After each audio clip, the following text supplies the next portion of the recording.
UIC. Freedom the people of me. Hell yeah. Freedom the people of me. Yeah, yeah. Freedom the people of want. Freedom the people of need. Yeah, yeah. Freedom the people of want. Freedom the people of need. Yeah, yeah.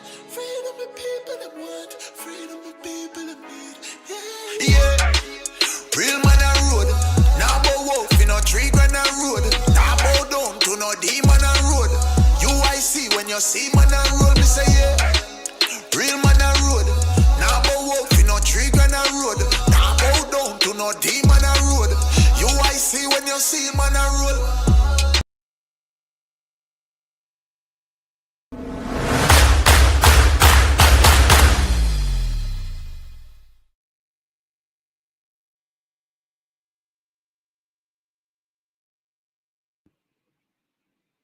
Okay, welcome everyone to tonight's edition of UIC Liberty TV. Glad to have you here tonight. Tonight we're going to have a very interesting discussion, which we'll talk about a little later. Wow, Devereux is on before everybody else. Big up yourself, Devereux. There early this time. UIC all the way, Sylvester Lawrence says. All the way, absolutely. Liddy Williams, class is in session, of course. A pleasant good evening, Mr. Harper. A pleasant good evening, Liddy. Alan Scott, bless up yourself. UIC is all we got. Kirk, good night to you all. Devereaux says, keep up the grind, guys. Sonia Mignot says, good evening, everyone. So, welcome everyone that's coming in to the live right now.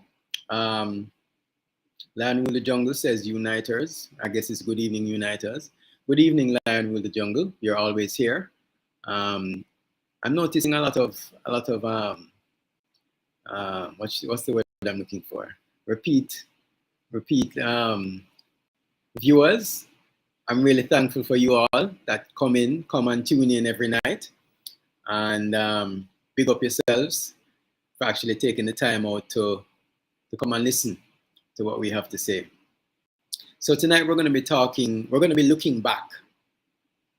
We're going to go back a year from now, well, almost a year and a couple of days from now. We're going to be looking back at the march last year. So last year in 2021, Mr. Patterson led a march along with the UIC. They led a march on Gordon House. On September 22nd, and that was, to demonstrate their disagreement with, the rules and regulations that were happening at the time. A lot of us know that, we were going through what they call a pandemic, and there are a lot of things that were happening in the country. A lot of things that were being forced on us and in us. And, Mr. Patterson and the UIC stood up for our rights. Devereux says, pleasantries, by the way. Godfrey Richards, good night.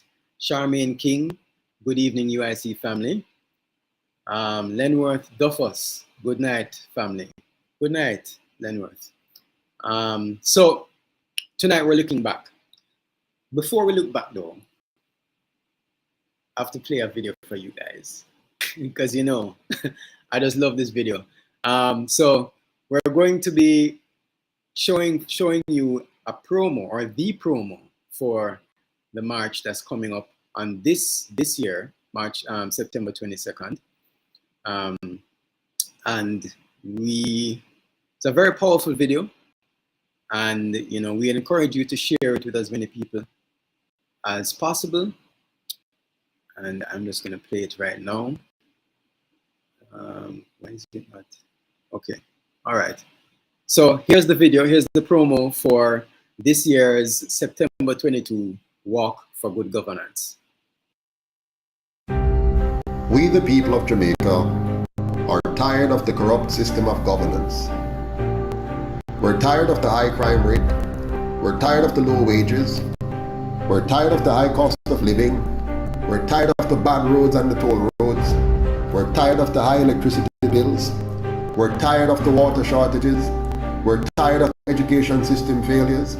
We're tired of the poor healthcare system. We're tired of the lack of affordable housing. We're tired of high youth unemployment. We're tired of the corruption and injustices. We're tired of bad public services, high fees and fines. We're tired of the brain drain of our teachers and our nurses. We're tired of depressed, underpaid police officers. And we're tired of being working poor. We demand good governance now. We demand real republic now. We demand wages pegged to inflation now. We demand real security now. In short, we demand real prosperity now. And clearly, those in charge of our government for the last 78 years have failed to deliver on these things. And it's time we take the government over and fix the country and not want it to be, because clearly them can't do it. On September 22, the UIC, alongside the people of Jamaica, will be walking in the streets of Kingston and St. Andrew to say enough is enough. We want good governance now.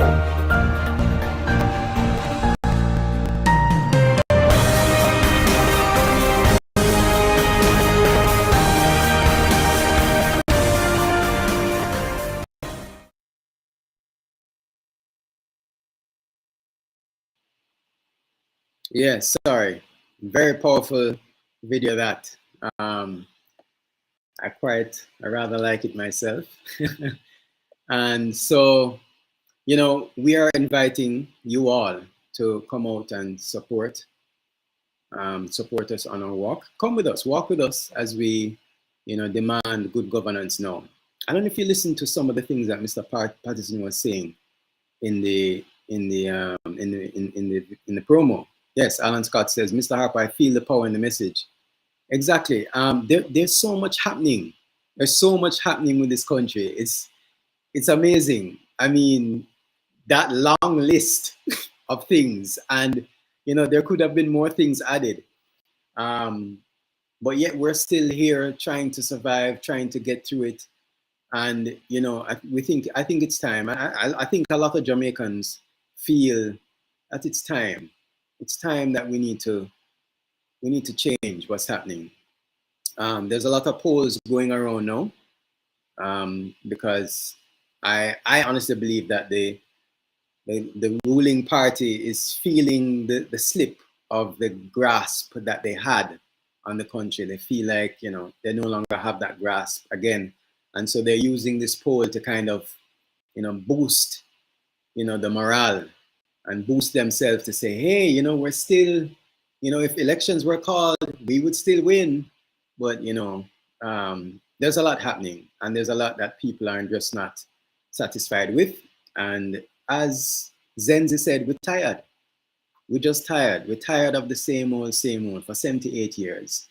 And so we are going out on September 22nd to demand good governance. Powerful. I agree with you, Lion. Devereaux says, they know it's time, but what I'm worried about is the visibility of the UIC. Yes, the visibility of the UIC is an issue. Because, you know, we're deliberately being blocked. I saw in the papers yesterday, the Gleaner, where they went to a now unregistered political party. This political party is not registered as a political party. It's not a registered political party, I should say. I don't even know if it's still around, but they found out, they found them. They went to them and interviewed them on a particular topic. I think it was a gun, you know, the gun issue of whether people should, you know, have guns, be licensed to have guns, etc. And I just found it strange that the Gleaner would take the time out to go and call, or, you know, whatever, whether it is call or, you know, go to the person's place, but interview this party that is now that's not registered, but yet they have a registered political party, and they will not put UIC, they will never come to the UIC and say, what is your stance and what is your position on, you know, the gun issue? What's your position on education? What's your position on the healthcare? None of that. But they're willing to go outside to a non-registered political party. That says everything I need to know about what's happening, right? So again, people, as Lion is saying, please like, subscribe, comment, and share the live. Please, please, please. Judith Oliver Wolves is saying good night. Jamaicans need to, I guess, vote for UIC. Give someone else a chance. Exactly. So tonight we're going to be, as I said earlier, we're going to be looking back, and we're going to have some guests coming on with Mr. Patterson to talk about just the proceedings that happened last year, and to give you guys an idea of, you know, what was going on, how they felt, you know, what was the feel of on the ground at the time. And so we're going to look back on March 22nd. I'm not sure, we're supposed to be having some guests on. I see one of them on now. And so I'm going to bring them on with Mr. Patterson. So we have Lloyd Diagula, and he is, correct me if I'm wrong, Mr. Diagula, the leader of the People's Action. No, hold on, let me get it right. I don't want to say the wrong thing.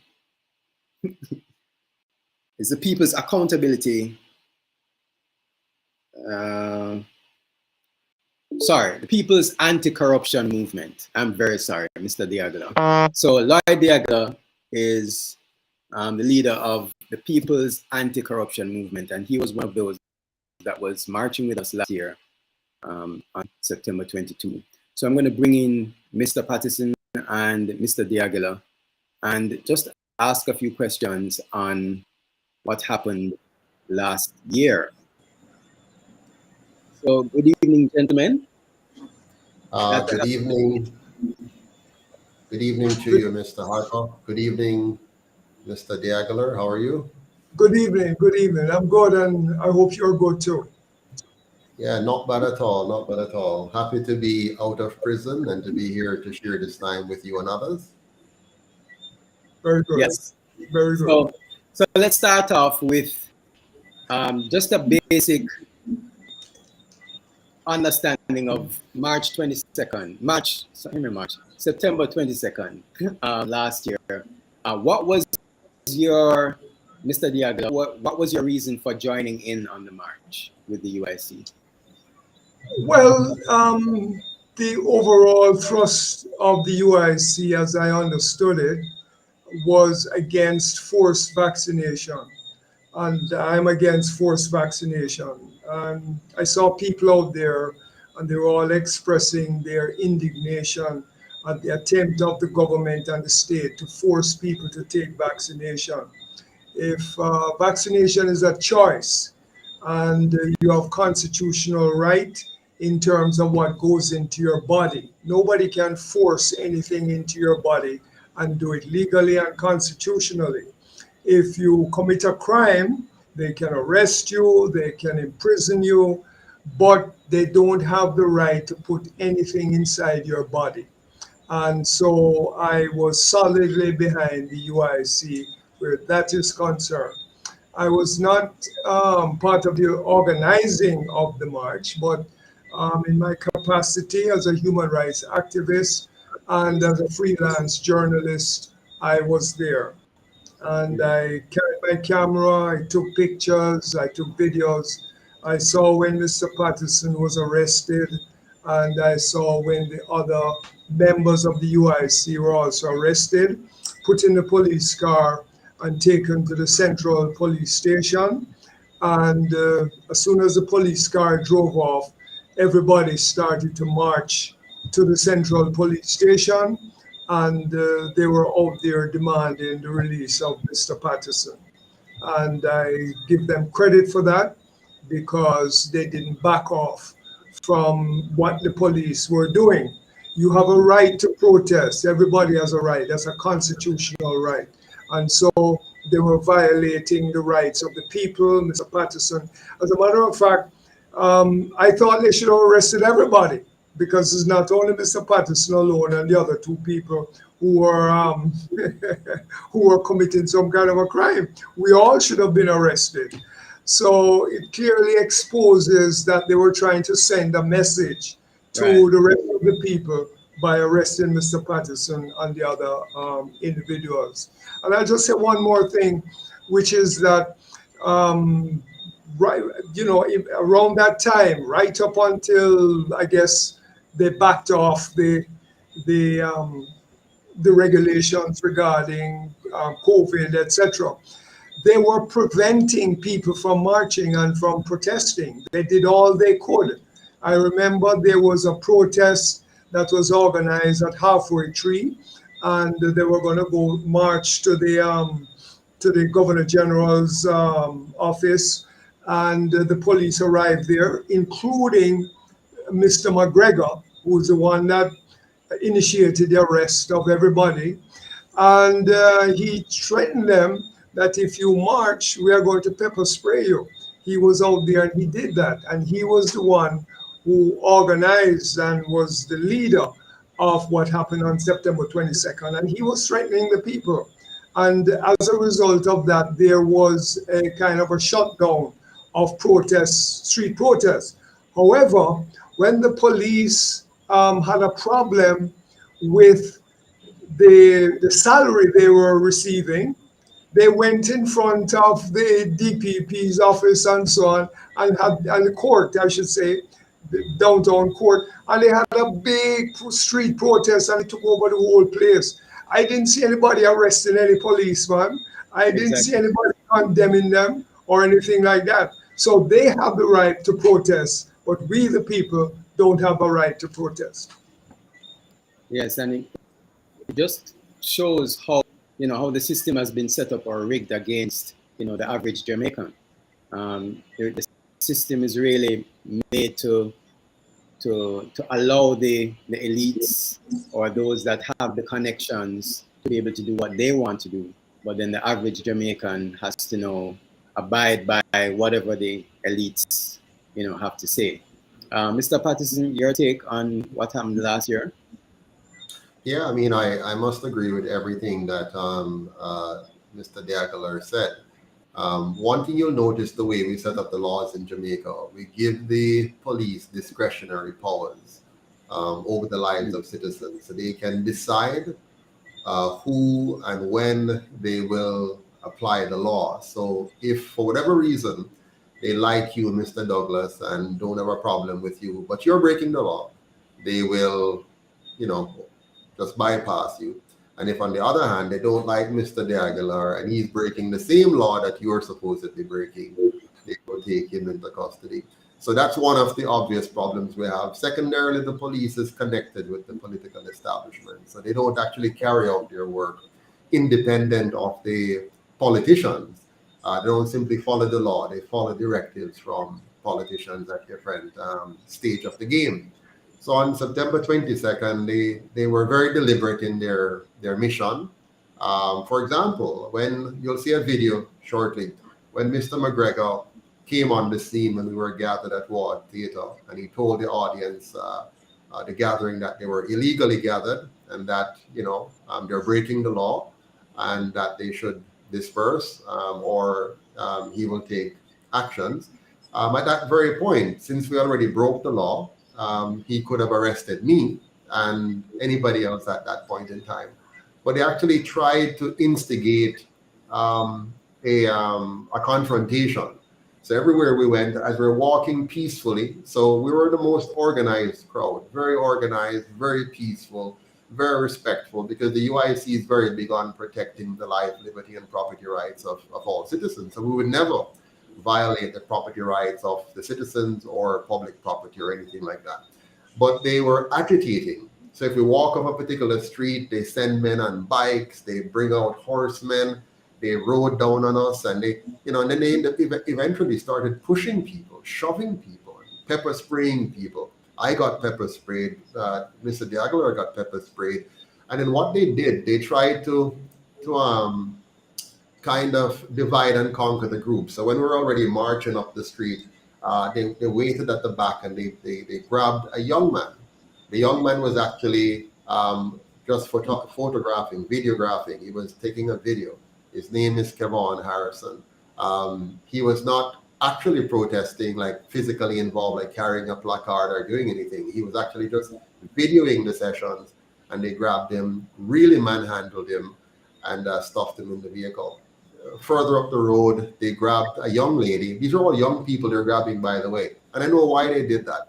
They wanted to grab people that were vulnerable, people who they think when they're finished with them, they're not going to really fight back. They're not going to take them to court. They're not going to have anybody who cares about them per se. So they grabbed these young people and take them into custody. So the young lady, they grabbed her. They let her go without keeping her in lockup overnight at the end because of complications. But they did all of those things. And then when they took us in, they stripped us in a fairly open area. They did a strip search on us in a fairly open area, quite dehumanizing. Prior to that, when we were in lockup, they aggressively took my phone from me. I didn't resist. They simply came over and shouted at me and slapped my phone out of my hand and fell on the ground. They were quite disrespectful and very vindictive. You could see the vindictiveness in their faces. You could see that they really wanted to hurt the people, because this was more than just them carrying out their duties. They had a vendetta. It's like they really wanted to hurt people. And we didn't allow them. We didn't respond in a way. Even when they took me into custody, a lot of restraint was seen by our supporters on the outside, because I warned them beforehand that we're not going to have a confrontation with the police. We're not going to fight. We're not going to get into any kind of violent confrontation. This was meant to be a very peaceful march, simply to go to Gordon House and deliver a letter that points out that we're very concerned and opposed to any infringement on the rights of the Jamaican people to decide on their own medical treatment, as opposed to being forced by any government or private sector organization to do so.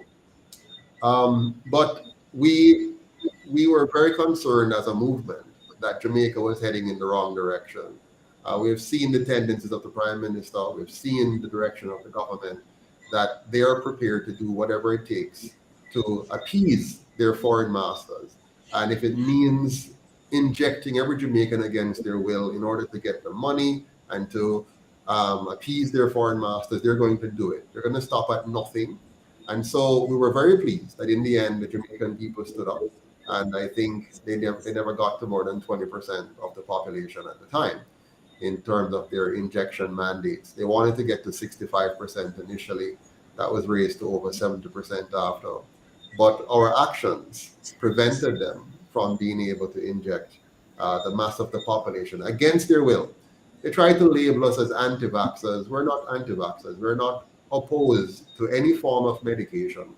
We're opposed to any mandates for medications or any force of medication or any force at all on people. The UIC is built on the premise that we're all supposed to be free people.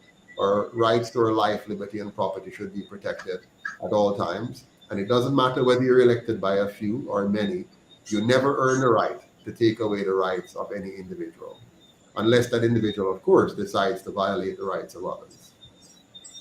Yeah, so you said earlier that you guys want to deliver a letter to the Gordon House. So that letter was never delivered. No, it was never delivered. It was delivered in word, I mean, in the public space, but the letter actually never made it to Gordon House because they blocked us at every path that we tried to reach it. And we never fought them. I mean, when they blocked us at one spot, we simply moved on and went to another spot, and they blocked us again and we went to another spot. So we're never committed to any kind of aggressive, but they wanted that. I saw that at every point. They really wanted us to get physical. They wanted to hurt us. They wanted to hurt people. But I was determined that we were not going to get into a situation where they had any grounds on which to physically harm anyone. They still tried, and they still accomplished that because they sprayed some people and they manhandled some of us. We were abducted. We were physically roughed up. I mean, I was physically hurt in the process, and they were trying to stuff me into the vehicle without me resisting, but I was still charged with resisting arrest. So, you know, we have a pretty serious police state in the making here that we have to be very careful about.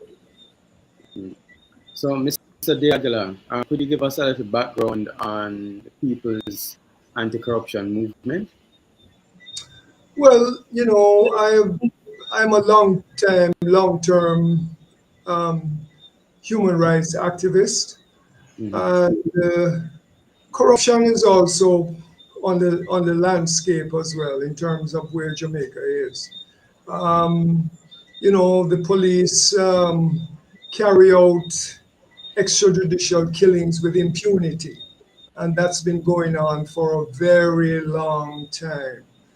And in 2010, when they went into Tivoli Gardens and executed, murdered, they say 73 people, but the people there say it was about 200 people that they killed.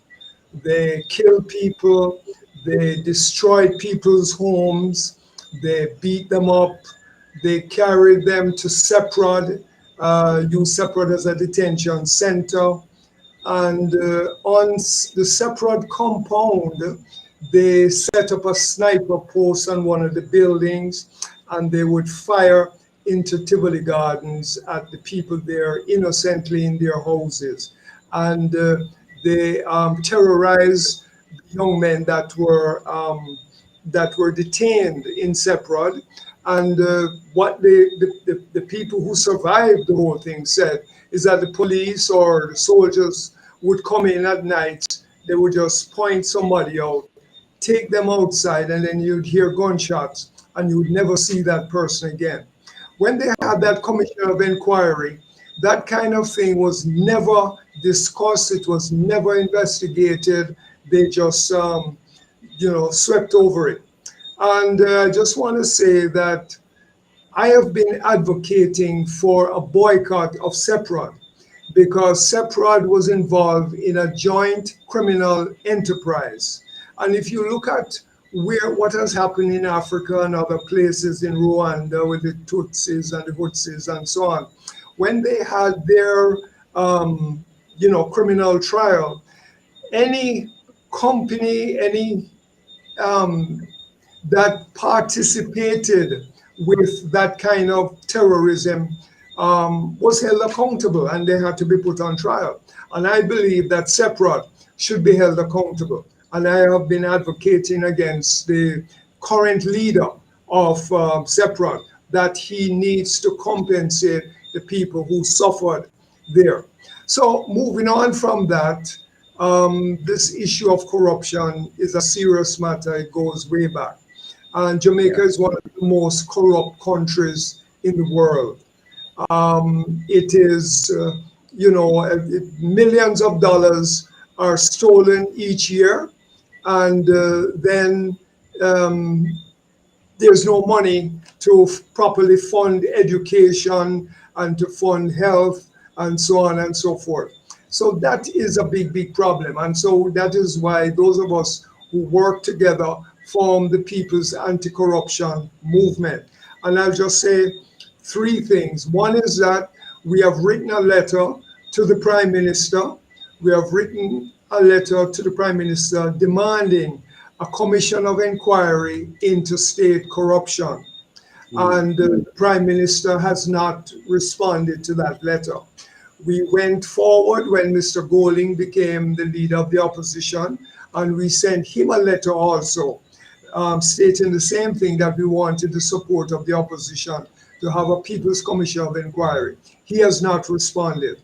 And then we sent a letter to the 63 parliamentarians saying the same thing. We want your support for People's Commission of Inquiry. And they have not responded. Now, I wonder why. Is it the Gleaner has had several editorials where the Gleaner says that we have two gangs in Parliament. And they have never really seriously protested that claim by the Gleaner that there are two gangs in Parliament, and the Gleaner has defended itself and continue to make the same point that there are two gangs in Parliament. So that when the police decide that they are going to go out there and they're going to use state of emergency, and they're going to go, if you send their trucks into inner city communities, and they sweep up the young men and put them in the back of a truck and carry them to a detention center and keep them there for years. Well, for months, sometimes years. I think a couple individuals the other day carried out a lawsuit against the state for having been detained for over a year and won $17 million. So the question that I am asking is, if we have two gangs in Parliament and they keep talking about gangs and gangs being the source of violence and gunmanship and all that stuff, why is it that the anti-gang legislation is not used against the parliamentarians? Because they have the power to swoop down on the Parliament and put all of them in the back of a truck and take them to detain them and investigate them for their connection with gangsterism. And, so now we have Mr. Chang saying that the police must make sure that if there is a confrontation, you must make sure that you kill the person. And Mr. Chang also said that if you shoot somebody, I would not be sending no ambulance to the scene. So, the message is quite clear that he is sanctioning police extrajudicial killing. I'll make one more point, that we have all known that when the police shoot somebody, right, so-called shootout, you know what they do? They put you in the back of the police vehicle and drive around till you're dead. And when you're dead, that is when they take you to the hospital, all right? And you're pronounced dead. And it seems like Mr. Chang is hinting and nodding and giving the police one more time the impunity which they've always had to go out there and do that kind of thing. This must stop. We cannot put up with that at all. This is not the way to fight crime. We need employment for the young people. We need education. We need proper health care, and we need to end corruption. Well, no, as long as we have the two gangs in Parliament, what you're talking about will never happen, because they are complicit and they are implicated in all that is wrong with Jamaica. And so I don't think they have any vested interest to fix it. And so the only solution to this problem is a political one, save an actual rebellion and revolution, of course, a political solution. And they're trying to do everything to make sure we don't have a political solution, because the very group that fund the gangs also control the media. So it's kind of funny when the Gleaner tells us that there are two gangs in Parliament occasionally. I think that's just for fun, because the Gleaner is clearly not interested in really publicizing to the Jamaican people all that they need to publicize. For example, right now, Jamaicans never wake up to a steady diet that there's any alternative to the two gangs that are in Parliament. They get up every morning and they hear the same story. It's this side saying this and that side saying that. They will not hear your views. They will not hear my views. They will not hear the views of any other politically organized body that can actually replace the other two. And so we have a big problem on our hands, because we do not have independent journalism.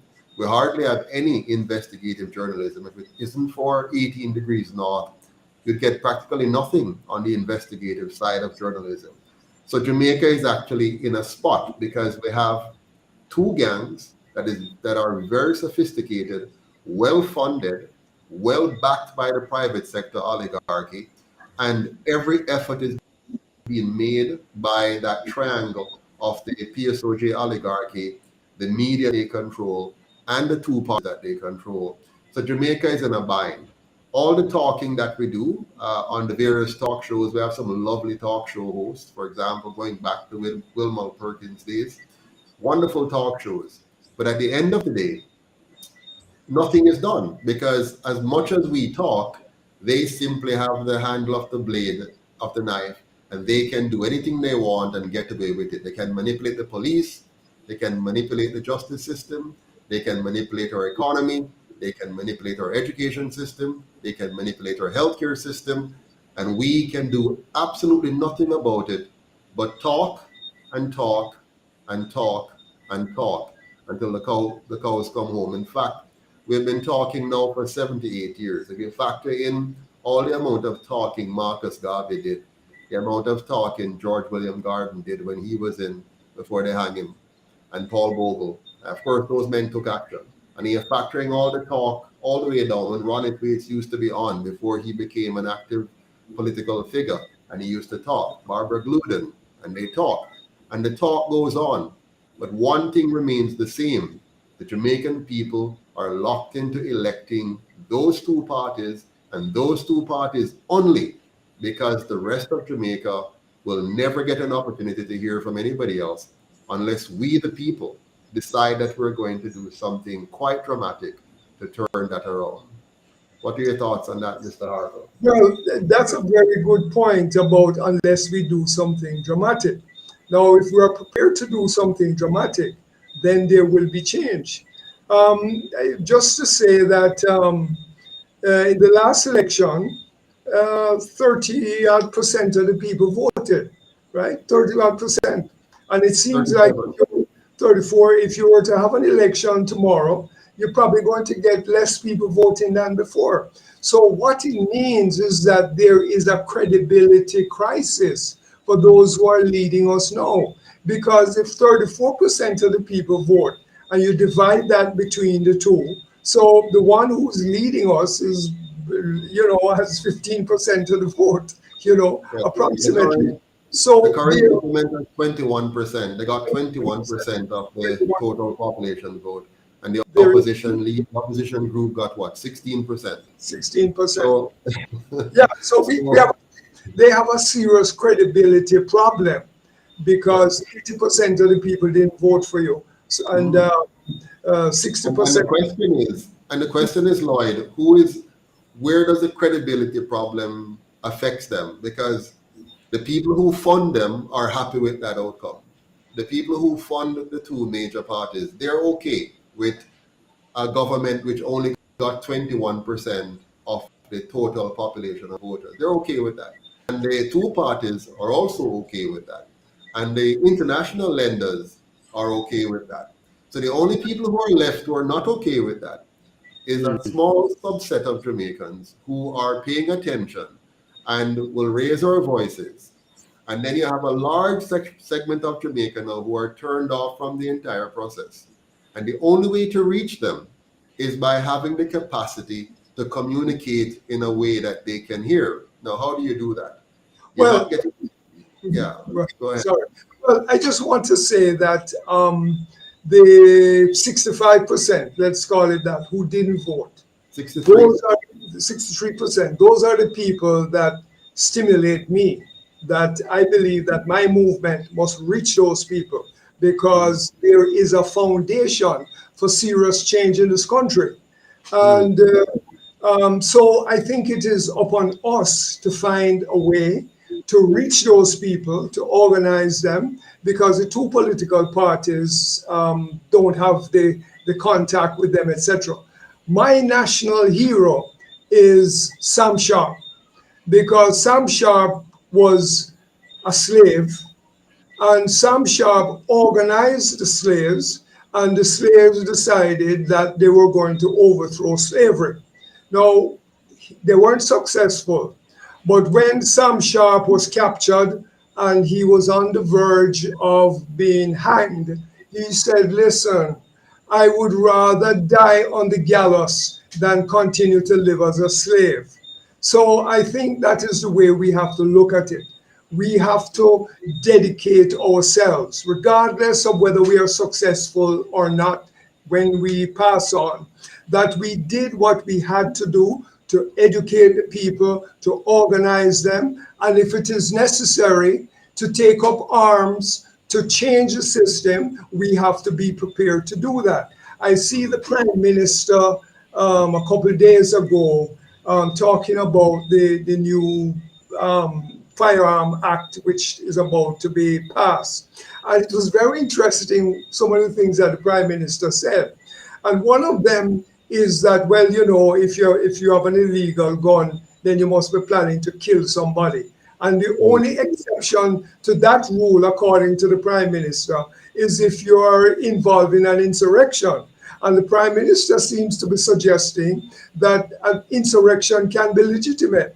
And but we don't have no insurrection, so you know we're not even going to put that on the table right now. So as far as I'm concerned, everything is on the table. The people have a right to defend themselves, and the system is corrupt.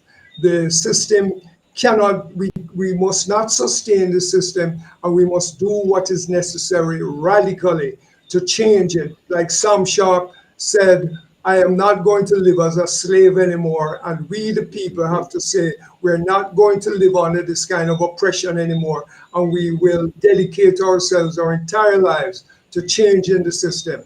That is the kind of approach that I have, and the People's Anti-Corruption Movement is developing.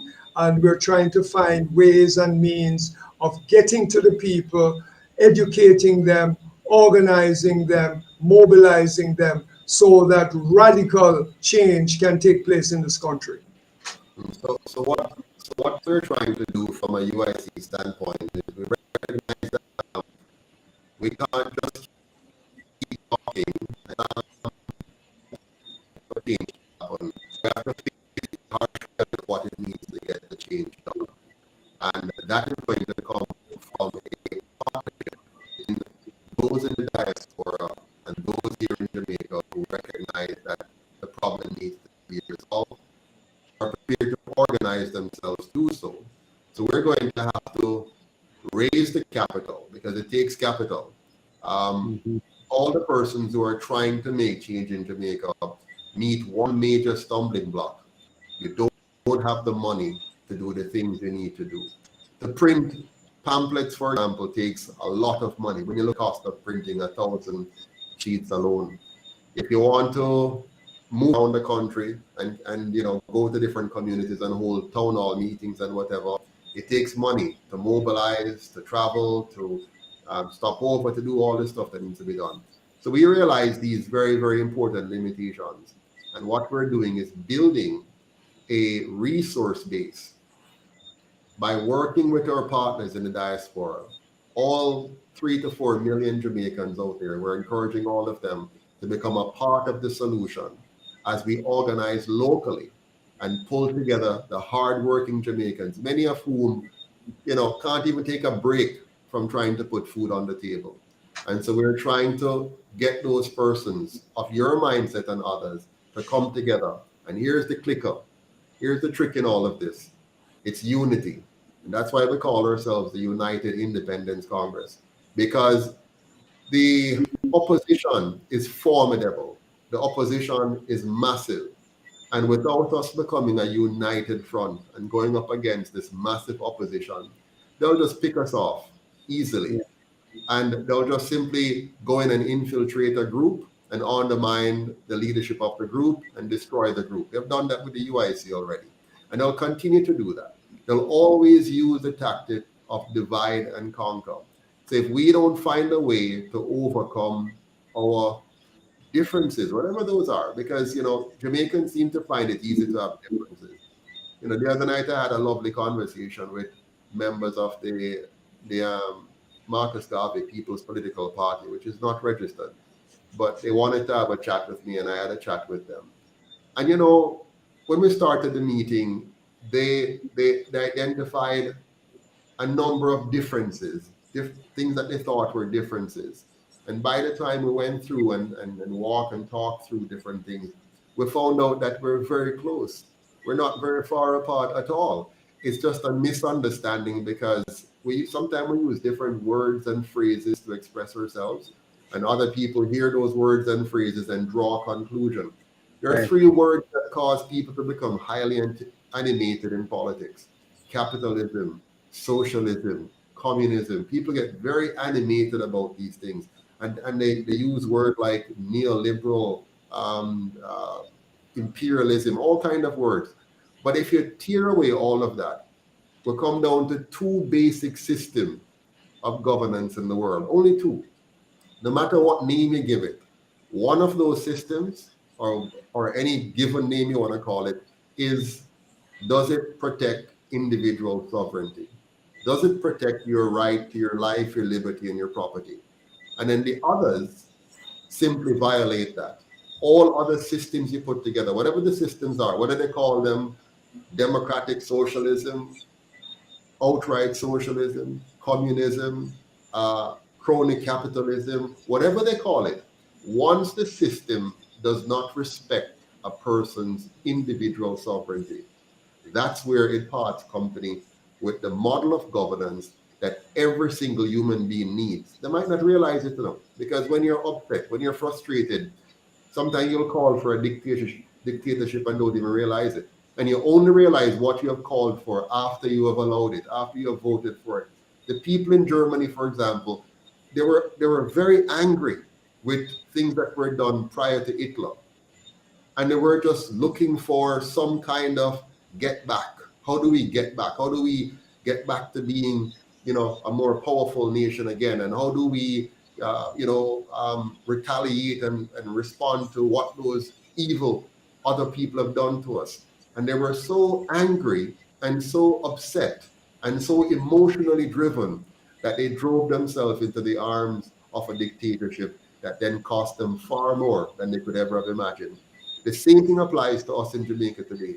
The people are fed up, they're frustrated.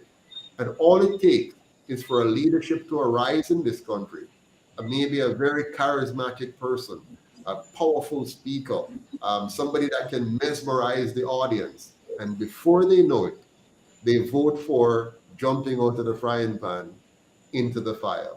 And what we have to do now is to make sure that doesn't happen. We have to come together and coalesce around the idea, the ideals that Marcus Garvey, Sam Sharp, Nani, Paul Bogle, Gordon fought for. Believe it or not, the idea they fought for was for individual liberty and personal responsibility. They wanted the freedom to choose, the freedom to pursue their own objectives, the freedom for every single man, woman, and child to be able to master whatever it is they want to master in life, as long as it is fair and honest, and to be the best person they can possibly be. But unfortunately, the black man, the African, has kind of been taken away from that desire for freedom and started to fight for equality. He wanted to sit in the classroom with the white man's kid. He wanted to sit in the lunch counter with the white man. He wanted to sleep in the white man's hotel. He wanted to drive on the white man's bus. And mind you, I'm not against white. I'm just explaining the idea that they misplaced their priorities. They moved away from the Booker T. Washington idea of us becoming independent and free to pursue our own industries and build our own governance models and so on, and instead try to gain what they call equality, which is a pretty interesting concept. We in Jamaica now must recognize the mistake we have made. We have ceded our authority to 63 men and women. It used to be a smaller number before. It has grown to 63. We have given over the right to think, to plan, to organize to a group of politicians, and they have led us right down the tube. And Marcus Garvey warned us about this. He said, any leadership that would lead you to depend on another race is a leadership that would lead you into slavery. And that's exactly what has happened. We have been led right back. Like you can call it wage slavery or mental slavery, but we have been led right back into it. Now we have to overcome this and find a way to come together. Forget about all the petty differences that we have in all these different groups and say, how do we now overcome this monster? The UIC cannot overcome the other two parties with the power of the PSOJ behind them by ourselves. It has to be because we're able to bring together all these desperate groups and say, we want one thing in common, and that is good governance. We want proper checks and balances. We want to get rid of the corruption. We want to make sure no prime minister ever again or any leader of government ever again has the authority or the power to be able to lead us down the path we were the last 2 years, where they were on the brink of violating our most sacred temple, our right to bodily autonomy. We have to make sure that that never happens again. So I'm hoping we can mobilize all of Jamaica to say, let us agree on these core principles and let us get rid of that which we know. 2 gangs, they have proven themselves. 78 years of it. We have all the evidence. We don't need to guess anymore whether voting this way or that way is going to lead to anything. It's clear now, crystal clear. So we need not waste any more energy or time hoping or waiting for a Messiah or something else to happen. We are our Messiah. We must now come together and make sure we break this gridlock and give ourselves a chance, and our children a chance, and our grandchildren a chance. Let me say that we supposedly have a democracy, but democracy is a dictatorship of the minority, right? That's what this democracy is all about. You go and vote for one party or the other, but the 2 parties collaborate with the security forces to maintain the dictatorship of a minority, including the wealthy in this country. Those are the ones that are running the show in this country. And the wealthy people, they give the 2 political parties money to do what they have to do, and they strike a deal between them. You don't increase taxes on us because we gave you money. And we want to be able to do our thing, make our profits, and also they engage in, charity and that sort of thing, and they come on television to give the impression that they're concerned about the poor and so on. But the charity that they're engaging is just a minute percentage of the profits that they're making. So we shouldn't be fooled by that. I want to say that Sam Sharp realized that he had to overthrow the system. He could not have overthrown slavery and given the land to the plantation owners, because as happened historically, when slavery was over, they made sure that the ex-slaves didn't get any land because they needed them as workers. They needed them to work on the plantations to continue as wage workers. So they didn't get the land, and that is why today we have crown lands, right? When we got independence in 1962, the British monarchy said, here it is, Mr. Bustamante and Mr. Manley, here are the crown lands, we're giving it to you. And today people are still fighting for land. They don't have no land, all right? And then you hear say, them take some sugar estate and then give it to this one. And then this one say, boy, me go bring an entertainment company come here, or me go build houses or whatever else it is. And then when a small farmer go and do a little farming, they come and move him off the land, mash down him house, and so on. And we've seen so many protests where that is concerned. We've seen Paul Bogle, basically they were fighting because they didn't have no land. They wanted land to farm, the same thing they were doing. And when they walk on somebody else's property in order to get from one place to the next, they would use violence against them. And we were seeing the Maroons. The Maroons says, listen, we want our freedom. We want our freedom. And the Maroons had to fight. In 1938, the workers all over this country laid down their tools and they went out on the streets in Kingston, in all over the country, Westmoreland, etc., and saying, listen, we're not going to work for the starvation wages anymore.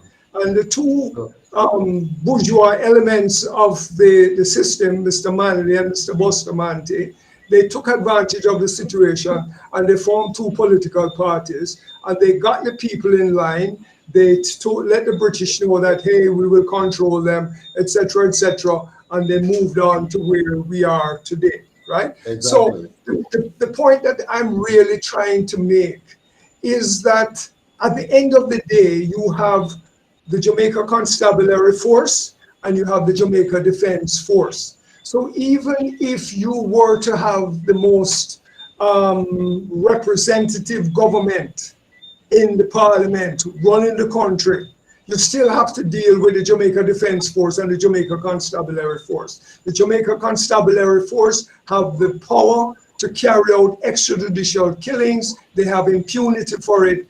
And if necessary, they are going to take over the country politically. The same thing with the Jamaica Defense Force. And we're seeing this, Mr. Whatever his name is, recently, who decided that he was going to be the cabinet minister, right? The secretary of the cabinet.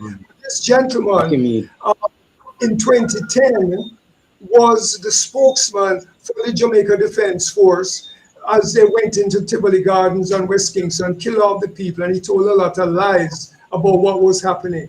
The same thing with Mr. Anthony Anderson. He was part of the planning of the whole thing. And when the whole thing was over, they got their positions. I forget his name. But anyway, I have to cut you now that long because we have to watch another video. But the point you're making, all of the points you're making, supports the idea that we need to quickly get together as a people and change this thing. Right? We can't just talk about it. We have to get to the point where now we're moving to let's do something, right? So I wanted to see this. Change it totally from top to bottom. Yeah, man, absolutely. Agreed. A full change. So let's take a look at just a piece of what happened on September 22nd, so we can talk a little bit more about this before we go. Here we go, quickly.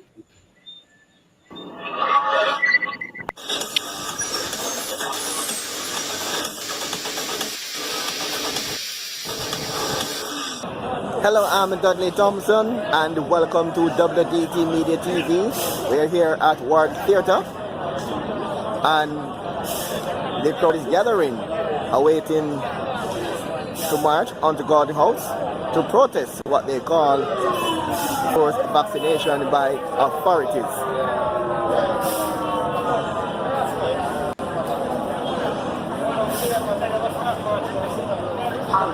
Serious crowd is on hand, as you can see, in front of Jamaica's historic Ward Theatre.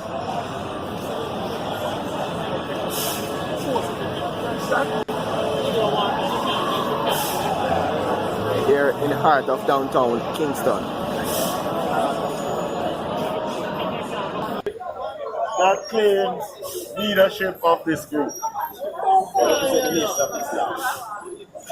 The gathering here, is there anybody? All right. So it means that therefore I am going to speak to everybody here in an individual way. You understand what I'm saying? And I'm going to give some instructions first. Gregor, and I am the operations officer for Area 4. And Area 4 consists of Kingston Central, the location that you now stand. Kingston East, Kingston West, Central, and the Central South. So I am the operations officer for the corporate area. Sorry. Yes, I was asking if there's anybody here that claims leadership of this gathering. That's you. And you are, sir? You are Joseph Patty. I am Steve McGregor, as you see. I am the operations officer for the corporate. Wonderful, wonderful. Now, Mike. wonderful. My commissioner has given me instruction that there was no permission given for any gathering. Yeah. So you are taking claim for this gathering. Yeah, I'm responsible for it. You're responsible. Yeah. Therefore means that you are now committing a breach under the Public Order Act, as also the Disaster Risk Management Act, which speaks to no gathering in any way of more than 10 people. You're aware of that. I'm aware of what you're saying. And you take responsibility for that. I take responsibility for organizing murder. All right. So I will deal with you separate and apart. I am now going to give some instructions to the people who are here, who might not have been aware of the fact that this is an unlawful gathering. Human rights supersedes the Constitution. Human rights supersedes the Constitution. Human rights supersedes the Constitution. Human rights supersedes the Constitution.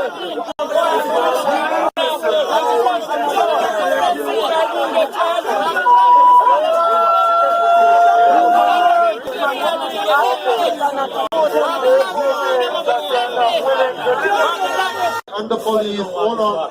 We and the police are friends. Yes, family. We respect the police. We support the police. That's it. But we are opposed to tyranny.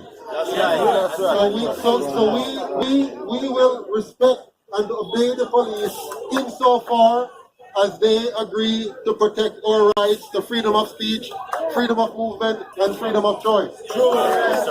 If the police chooses to go against our rights, yes, then unfortunately we cannot support the police.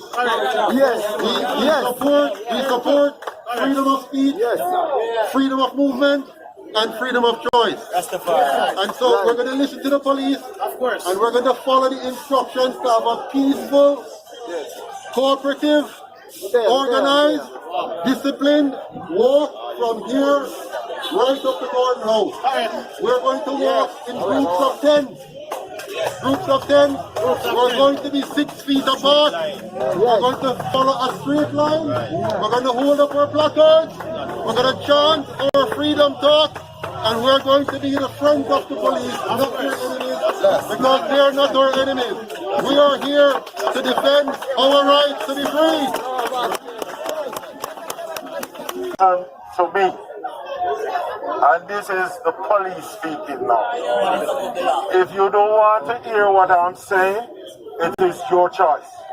But I am going to give you some instructions, separate and apart from what your leader has given you, and I will deal with him in an individual way as soon as I'm through speaking to you all. Now, there will be no march from here to anywhere. And if you so decide to do that, the police will have to deal with you as we see it fit. What he was right with is to say to you that we are not your enemy. We are here to police law and order. And you have not, I don't know if your leader has given you any information of him having any permission from the police to carry out any march here. He was not, hold on, and let me finish. Let me finish. And I want you to hear from me, because I am the police authority here. You did not get any permission to carry out any march or any gathering. He is doing that. We're okay. I just want you to listen that I made an effort to speak to you and to let you know that this gathering is illegal and unlawful. You will not be given any permission to march anywhere. And you all would have committed offense, which we will deal with. Hold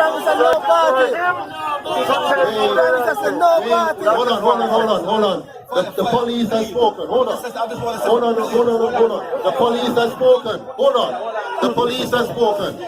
They do not give us any permission, and we don't need one. We do not need permission to walk from here to Gordon House. We do not need permission from the government or the police to do what we're going to do. Follow me. Gordon House. Despite the police objection, the march continues.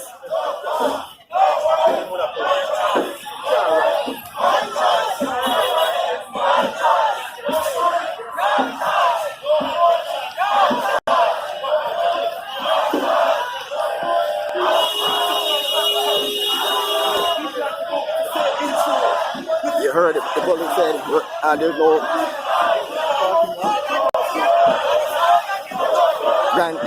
permit granted for the march, but the leader said it's going to march onto Garden House defining the police stance.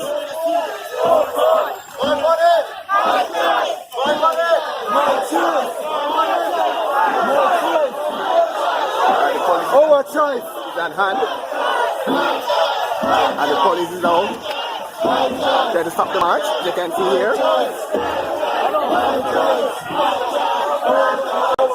The police is at hand to prevent the march.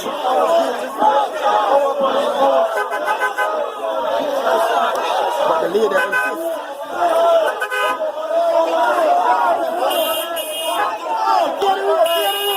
The leader here insists that the march continue. The leader is here. No force! No force! No force! No force! No force!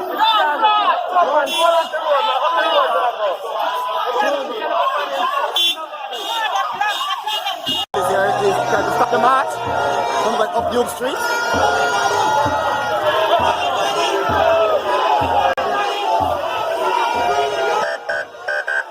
The tug of war continues. And staying away from the crowd, but don't want to be in that mix at all.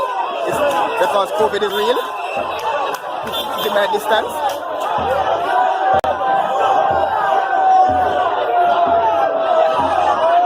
I see there's a tussle there going on between police and protesters because of the COVID-19. Don't want to get too close because there's a crowd gathering.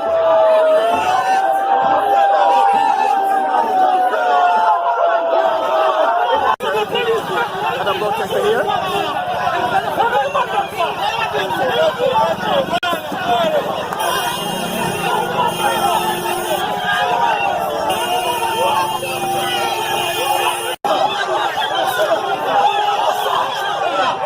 The police and a protester. Trying to arrest a protester, you can see here.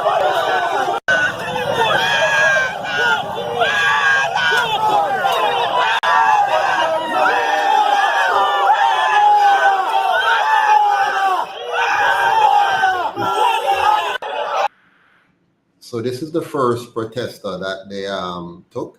He wasn't a protester actually, he was taking a video. And the police grabbed him and stuffed him in the vehicle. For no reason at all. He wasn't doing anything wrong. But they did this. Let's continue.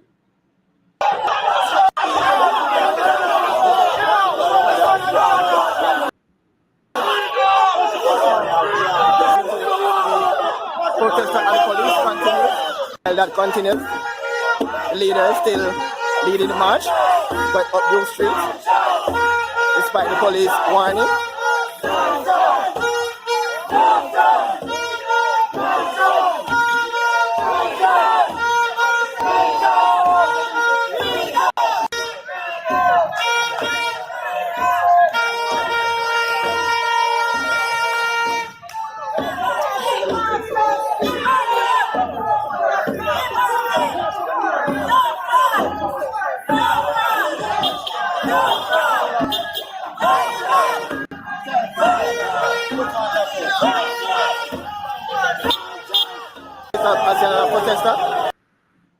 So what they were trying to do here is to thin the herd. So they were picking out people at random.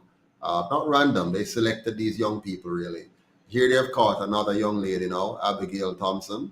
Before it was Kevon Harrison, or Harris rather. And now they take this young lady. Well, that's a lady there, by the police. You can see there, and a protester. A second protester. They put a block on the entrance to go to Garden House, and they held a protester there, you can see. A young lady, now in police custody. See, they put in the police vehicle, you can see. Entrance. There's an entrance en route to Garden House. Really a stand-up between the UCI and the police. The leader attempted to address the gathering, you can see there, but I told you, not going too close because of the COVID-19, not going too close, I'm keeping my distance. You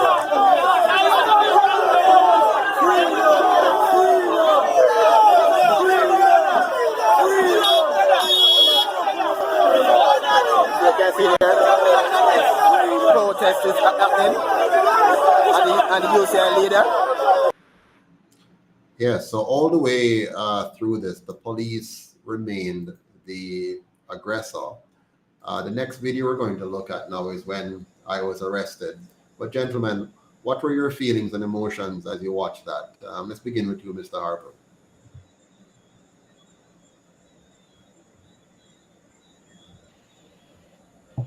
Yeah, it was really rough to watch. I wasn't there, but just looking at the video now, it's really rough to watch how the police is handling, I mean, citizens of Jamaica. You know, and these could be people that are their brothers, their sisters, their sons, daughters. You know, it's really rough to see how the police approaches their, you know, their duty. You know, yeah. So it's really emotional to watch the video. You know, one of the things I find interesting is that the police in some areas now, they go to bed at night. They lock up the police station. They're hiding from criminals. So if you are in need of police help late at night and you run to one of these stations, you'll be locked up and barred up with them hiding from criminals.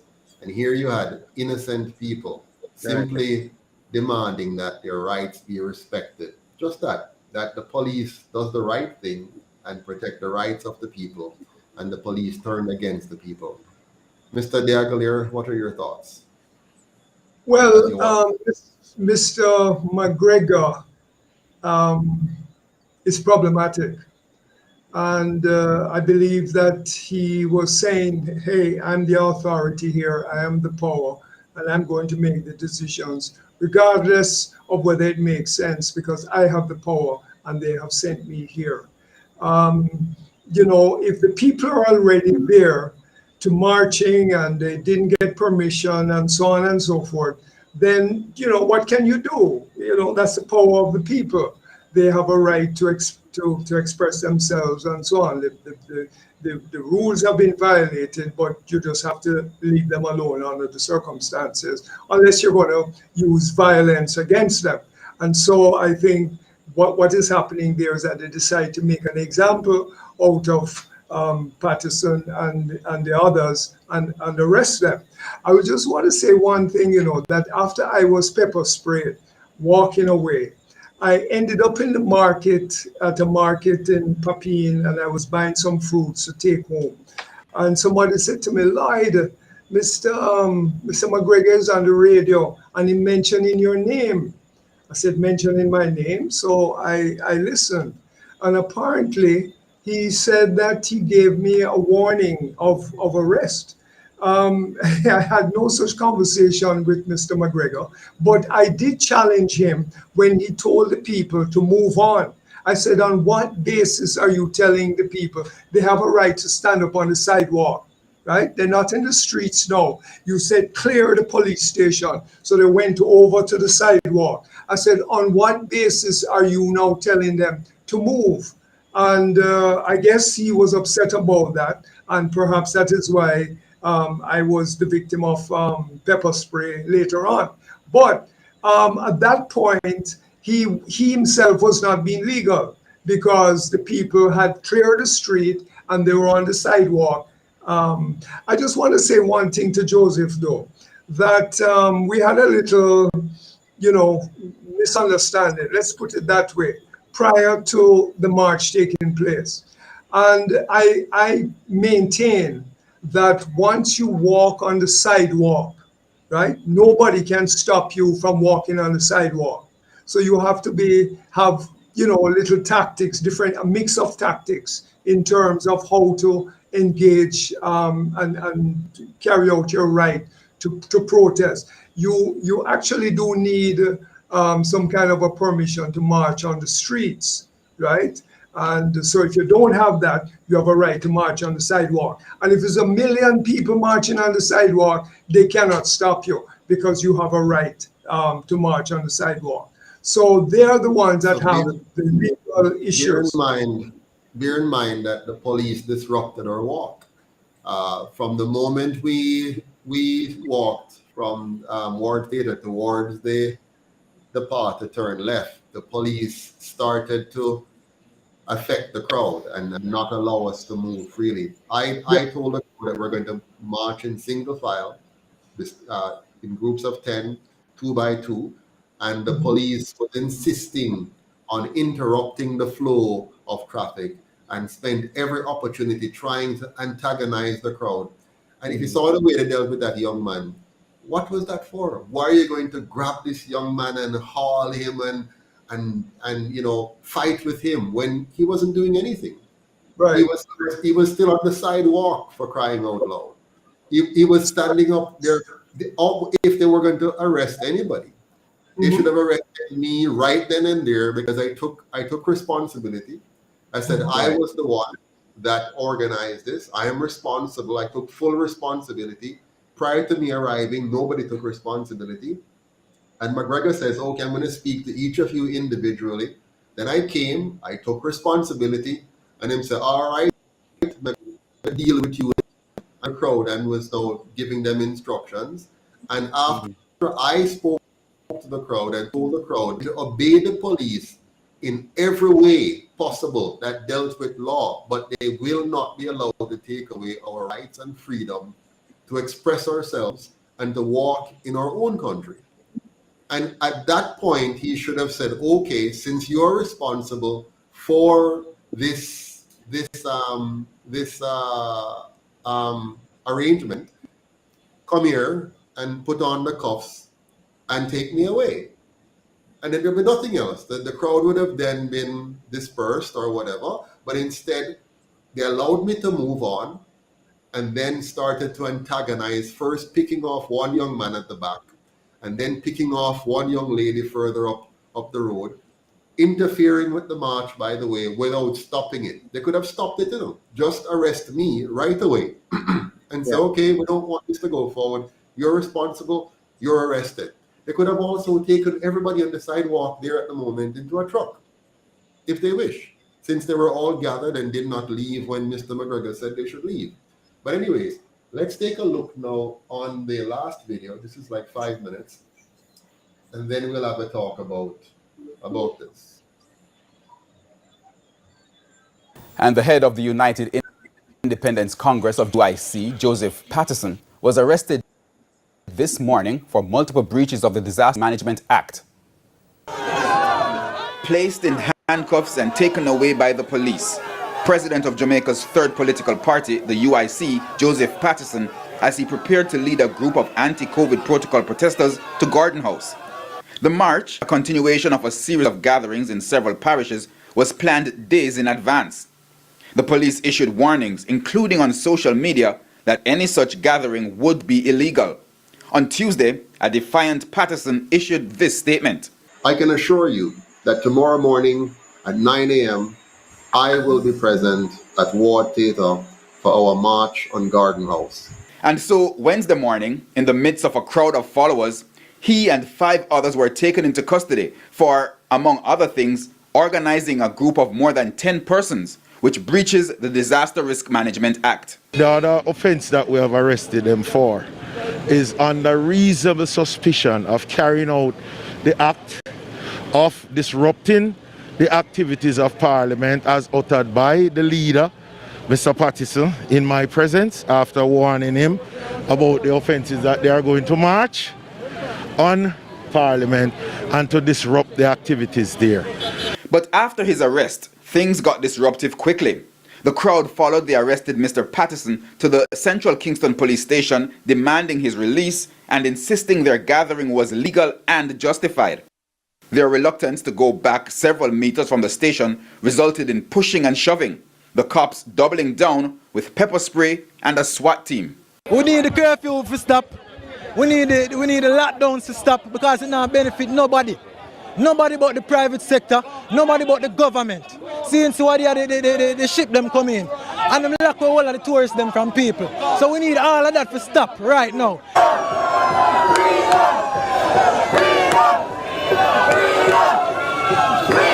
they started using their sticks and they started using brute force. When I seen them push an old lady, I said that's wrong and it's morally wrong. We're obeying what you guys are saying. Then they come out with the pepper spray and they pepper spray all of us. We're out here in our numbers in support of freedom of choice.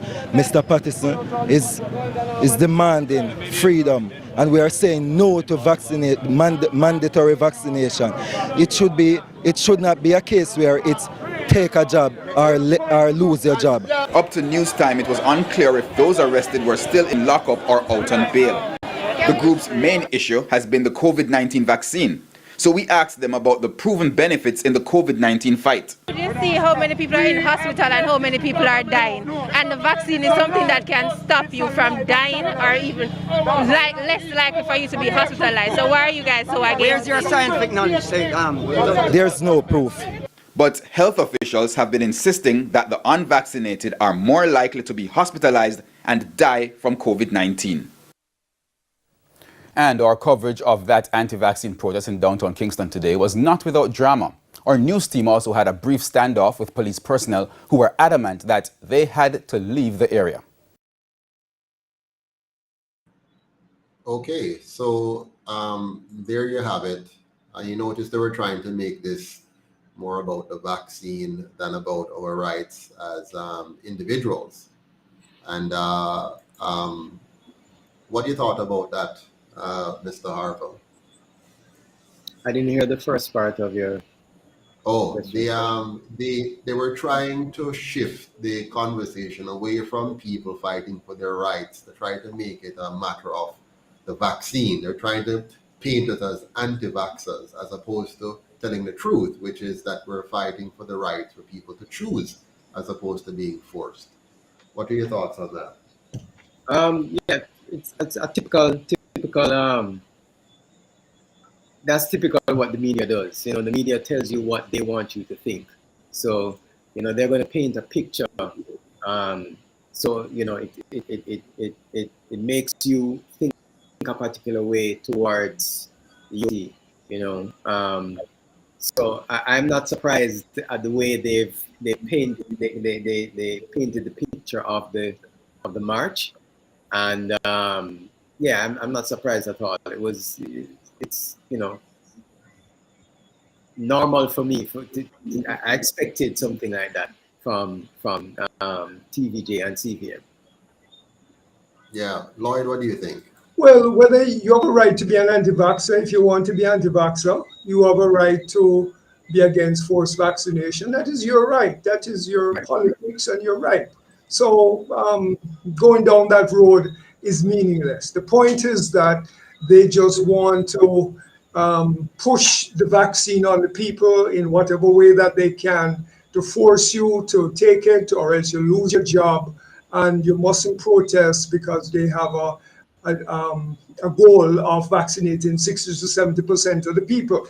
And this Minister of Health that was pushing this vaccine thing needs to be investigated, I believe, by the Independent Commission of Investigation. I think he needs to be investigated. There are hints that he was being investigated because I suspect corruption. I suspect a lot of corruption, and we mustn't back off where individual politicians and public officials are concerned, because we all know all over the world that the pharmaceutical companies, the World Health Organization have been paying these people to force vaccination on the people. And a lot of people have died. A lot of people, I know people now who are still dying after having had the vaccination. I know people who got vaccine and still got the COVID. And not only that, but vaccine is still mandatory where children are concerned. You cannot have an education if you're not vaccinated. The health, that's what the Health Act says. The Education Act says you have a right to education, and the Health Act says you don't have a right to education if you're not vaccinated. And I believe that this vaccination thing needs to be challenged constitutionally, because even your child, they don't have a right to force your children to take the vaccine. So this is serious issue. Right now, Lloyd, they're forcing the children to go to school in masks, forcing the children to take this injection. And I don't call it a vaccine because I don't have any proof that it's a vaccine as in what a vaccine is supposed to be. But the Jamaican people, they have silenced the UIC, right? They have me in court. So I'm in court every month, pretty much, court after court. They have broken the spirit of the UIC members with the infiltration and stuff like that. They have silenced us from the media. And between the global conspiracy and the local efforts, they have even silenced us on Facebook, because right now our Facebook feeds can't reach everybody because they put all kind of blocks on us and lowered our feed. So we post something and only 1 or 2 people will see it by design. It's not like people wouldn't want to see it. They told us they have pushed you down because you have violated the rules. What have we violated? We have talked about things that you have just said.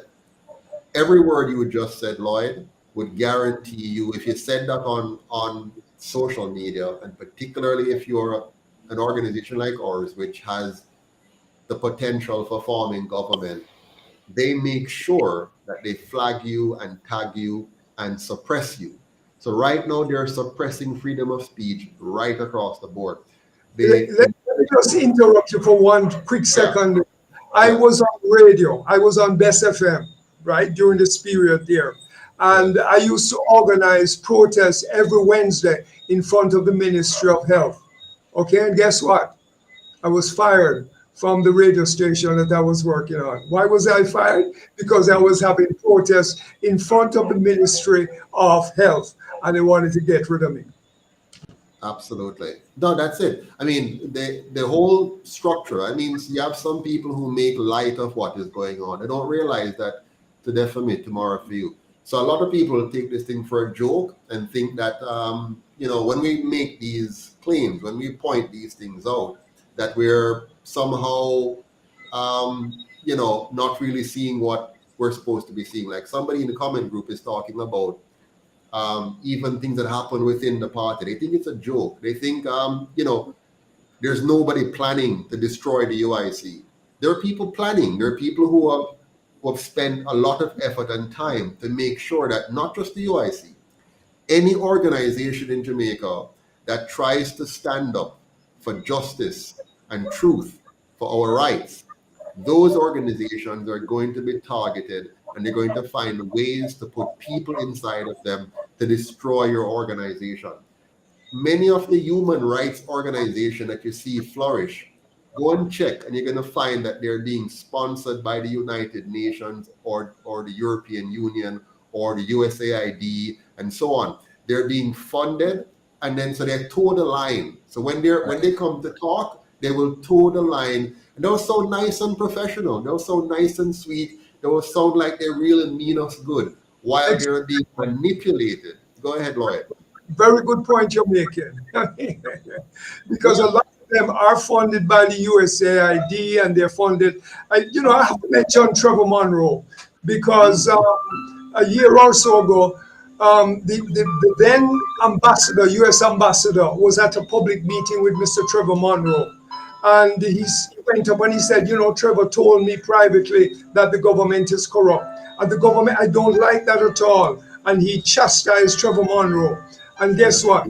He said, we're not going to fund you anymore. And by the next day, the USAID said they had withdrawn funding from Trevor's group. And Trevor never really stood up to this ambassador. He never stood up to him. And I was just hearing Trevor on the TV tonight, bigging up Mr. What you call him again? Rocky Mead. Bigging up Rocky Mead. Rocky Mead is a great guy and all that kind of stuff. Nonsense. Rocky Mead is a tool of oppression, of state oppression in this country. They do, Lord, and I've seen this personally. I witnessed it. They come to Jamaica, these foreign entities, and they invite civil society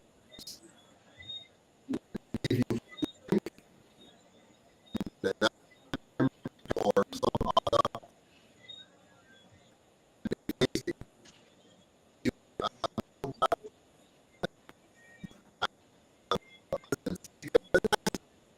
Absolutely.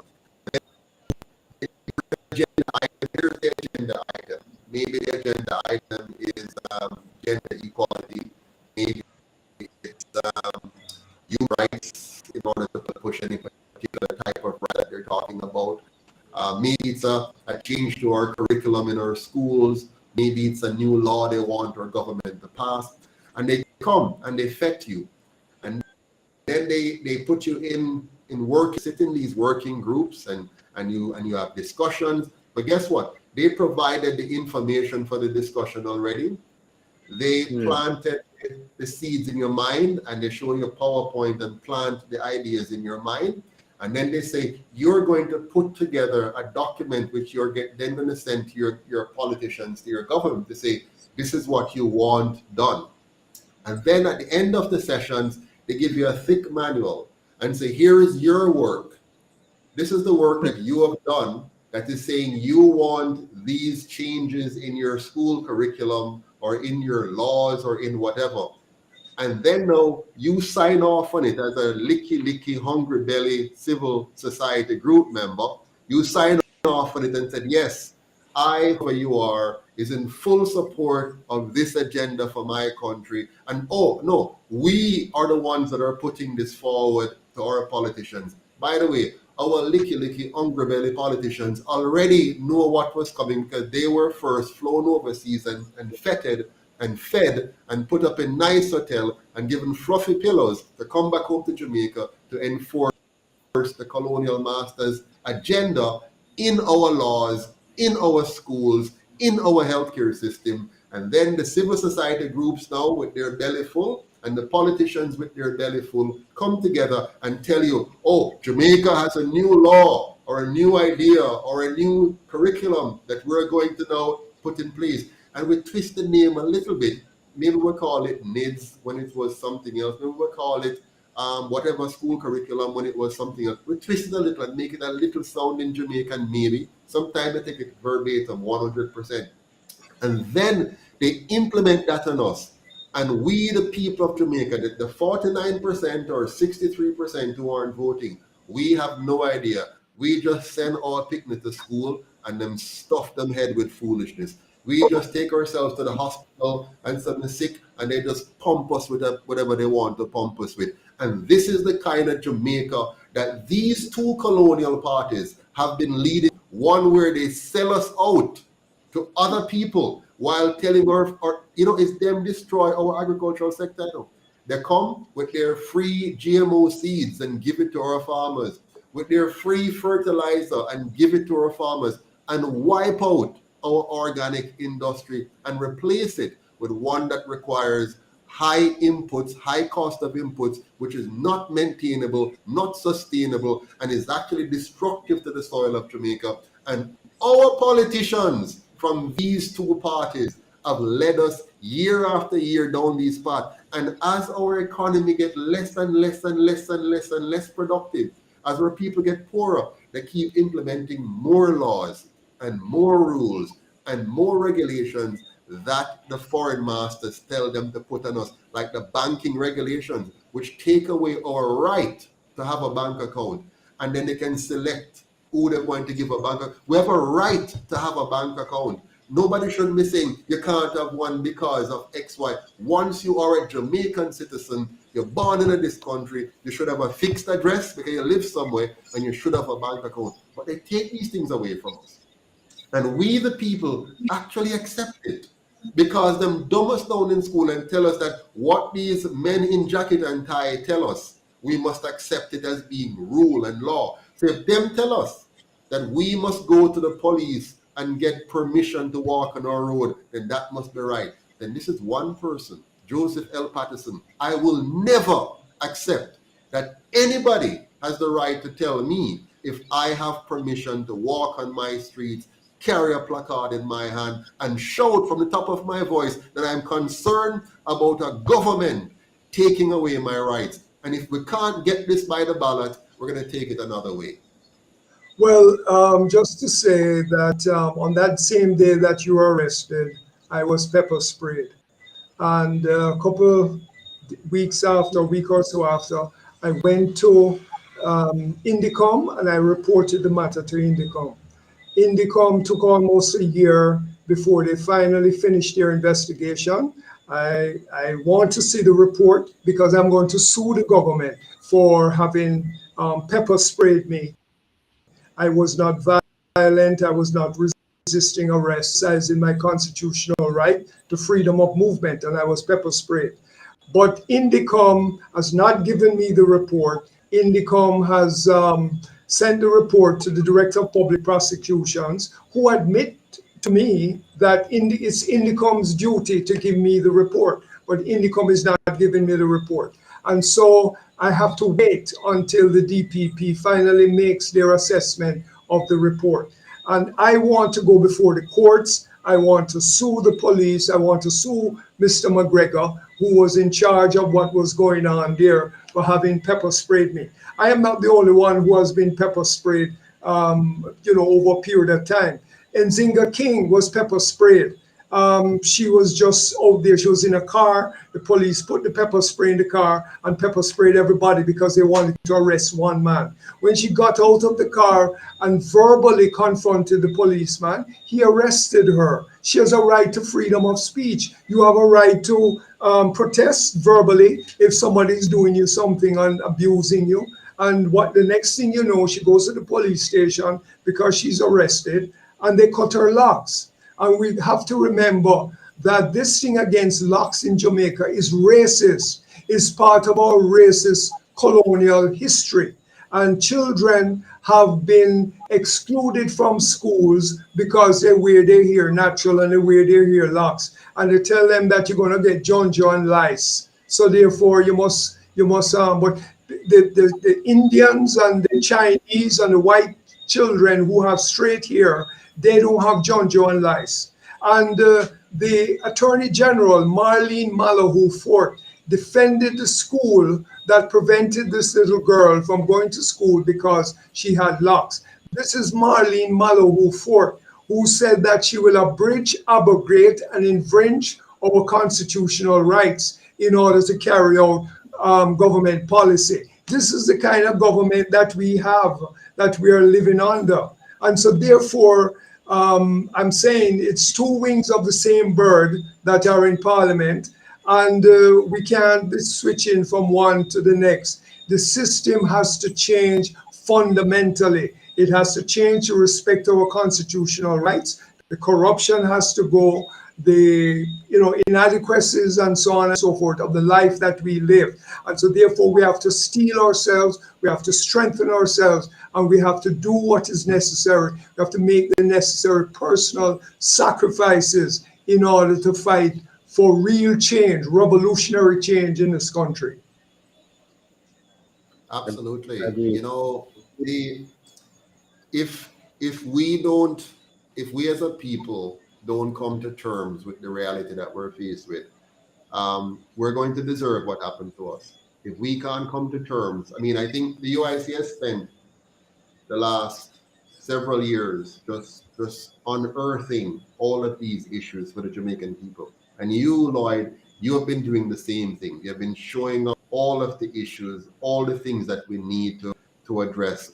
And for the life of me, what amazes me is the intellectuals among us, those who are in the more educated segment of our society, those who reside in our universities and our colleges and all of that.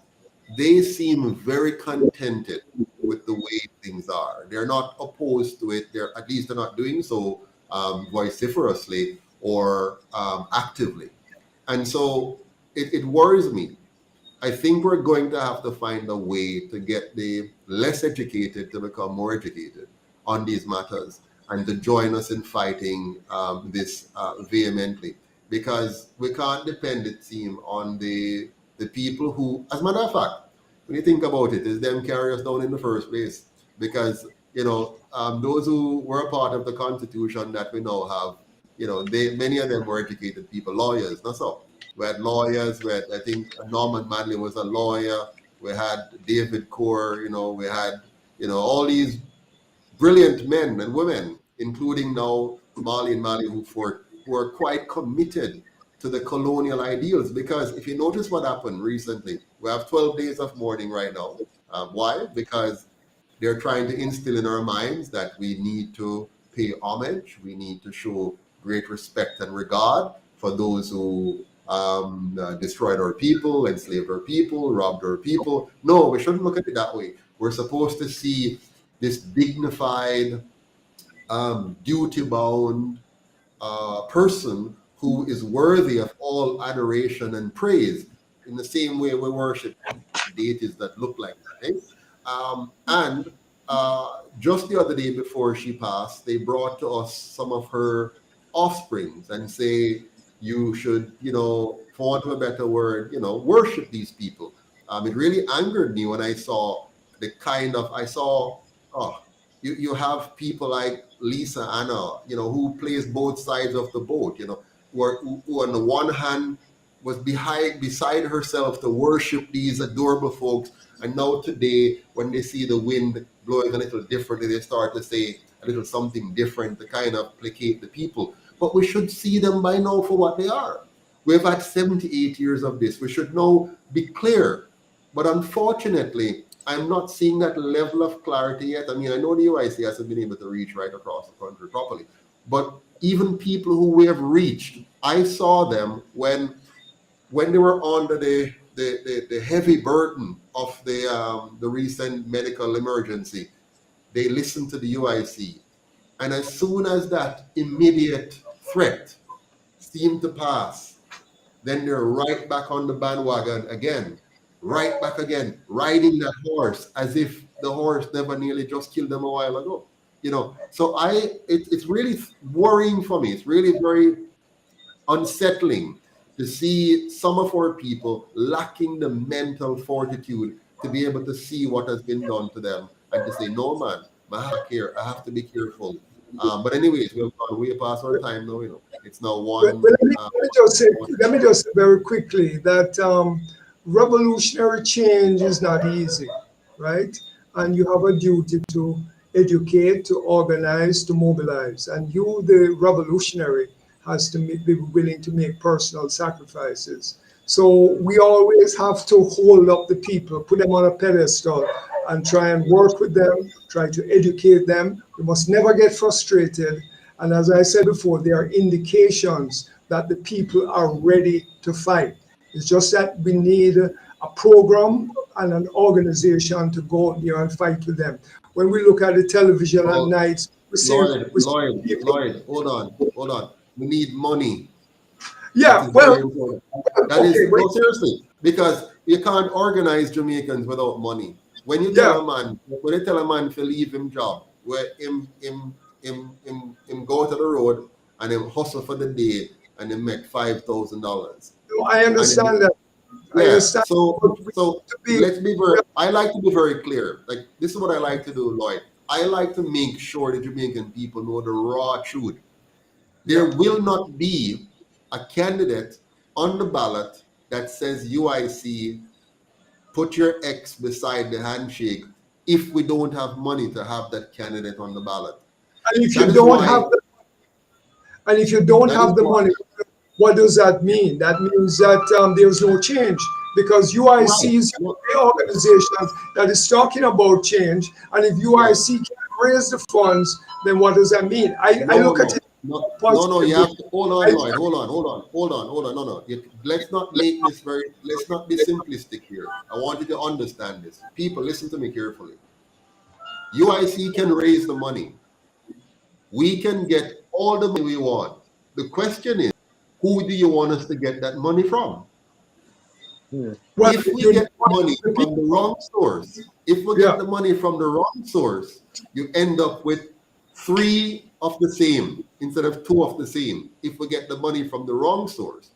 Now we have to understand that the Jamaican people have been cultured by these 2 parties to not expect that they need to give any money to their political party for it to represent them.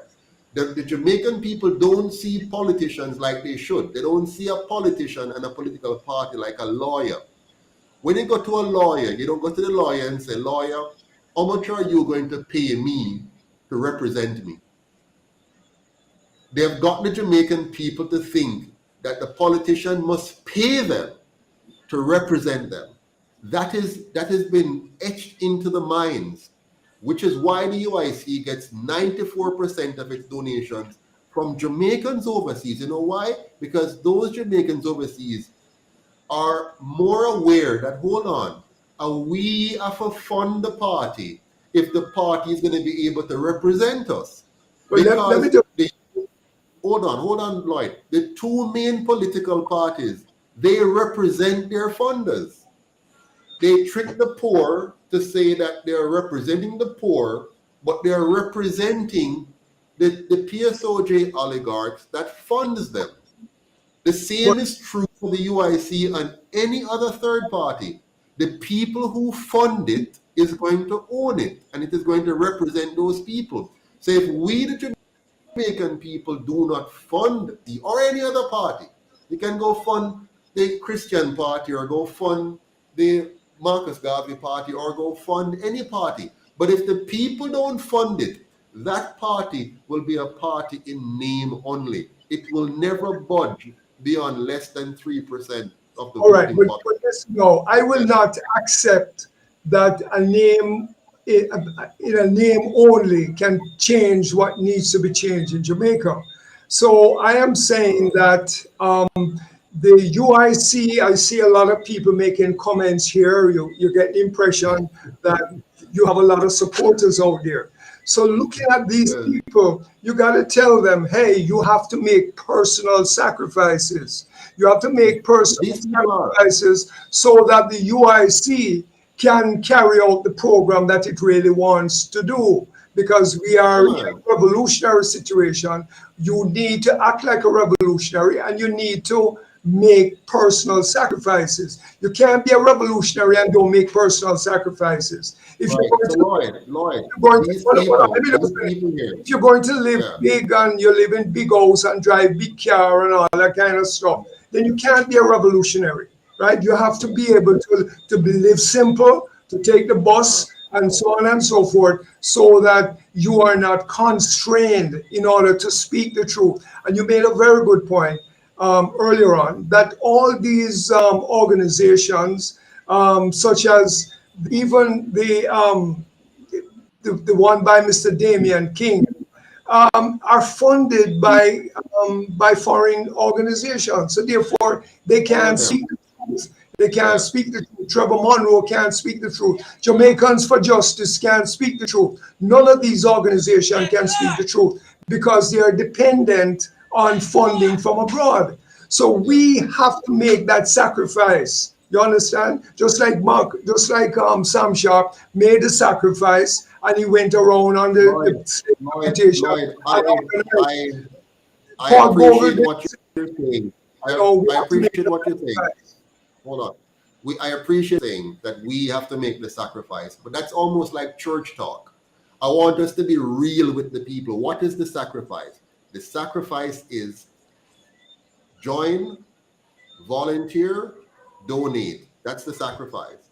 If we do not join hands together, if we do not volunteer our time, and if we do not donate our money, then we can't move forward. The UIC is very fortunate because we have right now, let me see, I don't want to make a mistake. I think this year we have received approximately, correct me if I'm wrong, Naima, the treasurer, I think we have gotten close to 500 individual donations this year alone. If my memory serves me right, close to 500, somewhere there. Maybe Douglas, you might know the number, but somewhere in the 500 with them individual donations. So far, we have received maybe, if I guess correctly, somewhere in the region of about $20,000 or so Canadian, roughly, I'm guessing. The last time I looked on one of the platform, it was around 17,000, 18,000 from one platform. And then some local Jamaicans giving the Jamaican account. I don't see that regularly. The other one is on my phone, so I see it. Whatever comes in there. But I'm guessing roughly around 20,000.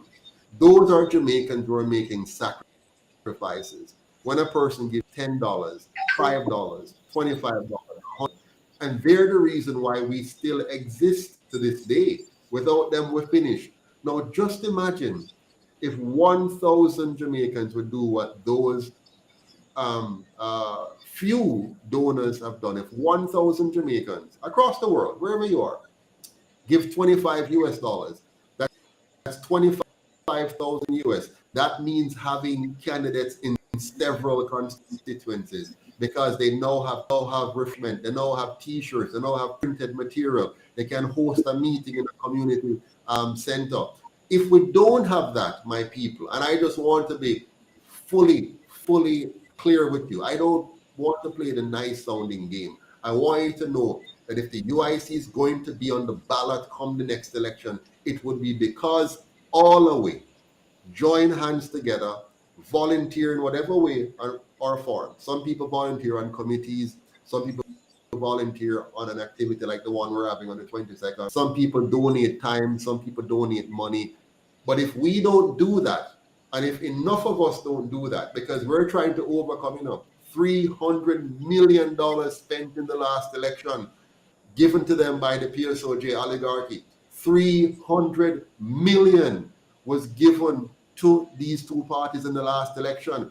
That doesn't count what was given to them before the election. And in order for them to try to elect Kamina Johnson-Smith, to elect her, the private sector, which means they're committed to keeping us under the Commonwealth, they're committed to keeping us in colonialism, they're committed to the monarchy. Our big private sector companies gave millions of dollars to push forward Jamaica's deepening connection under the colonial system. They do not want us to go. So in the next election, they are going to give no less than $300 million again to make sure the UIC didn't get one vote. Now, if we the people now sit down and pray and hope and wish and do nothing else, I can assure you all that's going to happen, they're going to say, see, a third party can't win. When it's not a third party can't win, the question is, are we as Jamaicans ready to win? Are we ready to stand up for ourselves and be counted? Are we ready to say we're not going to allow the PSOJ to buy out our government again? We go and buy and own our own government this time. I am hoping that is what we're all going to say. I have said it. Douglas have said it. Lloyd have said it. Now let's expand that to the rest of it. All 1 million, well, it's 2 million on the voters list, 1,900,000 on the voters list. So all 1,900,000, some of you are abroad, I'm sure. All away. Let us, if you can't even vote, we have people now, second generation Jamaicans overseas now joining the UIC. Let us all join hands together and rule our country. Thank you very much. In principle, I have no disagreement with what you're saying, that if you have a party, you need funding in order to carry out the education, the political organizing work that you need to do. That goes without saying. So therefore, you have to appeal to the people who support you to give you the support.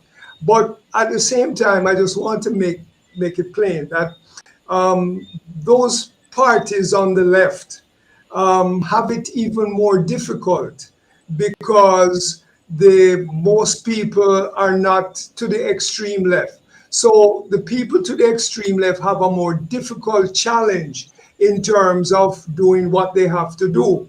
And in order to what they have to do, they have to be very scientific, they have to be very tactical, and they have to have a program that gets to the people. They have to, if the people are organizing trade unions, you have to go to the trade union movement and you get your point across. Wherever the people are organized, so you're going to maximize the potential of reaching the people. If you decide that you want to go through the Gleaner, then obviously that's not going to work, because the Gleaner is going to demand hundreds of thousands of dollars for a little ad.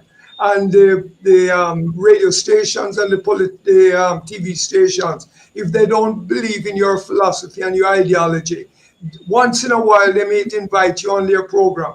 But when you look at it, the TV, you see Mr. Matalan and Mr. Muff. These people are on it quite regularly, and their ideas are there. And as you're saying, they're giving the political parties millions and millions of dollars. So we have a different challenge. We have certain ways of what, intrinsically that is against what it is that we're doing. But we can never give up. We can never give up. We have to be sharp, and we have to be like Paul Bogle, and that is who our heroes have to be like, and we have to make the personal sacrifice as we go there to have it. Thank you. Some quick questions. Do we have any questions from the audience? We're late. Must be just ask the question. When is the local government? Yeah, go ahead, Douglas. When is the local government elections? Okay. Why isn't it called? Okay, the local government elections were due last year, February. The government has put it off until February. They have put it off until the latest next year, February. But there's a trick. The way our laws work, the ultimate date is set, but the Prime Minister can call the date anytime prior to the ultimate date. What that means is nobody knows. So it leaves everybody on edge, and it gives this government the advantage because they can plan and pick the time and only disclose it just the minimal amount of time between the announcement and the actual election. So we don't know. They can also put off the election. We don't know a few times for local government elections. So they may put it off. But it's right now it's set, the maximum date is next year, February. I think February somewhere there that must be they had. Next question. Someone is asking representative for St. Mary. Okay, we have persons working in St. Mary right now. There wouldn't be a representative for St. Mary. You'd be a representative for areas within St. Mary, divisions and constituencies. If you know anybody who wants to run, please let us know. We're still recruiting candidates. Next question.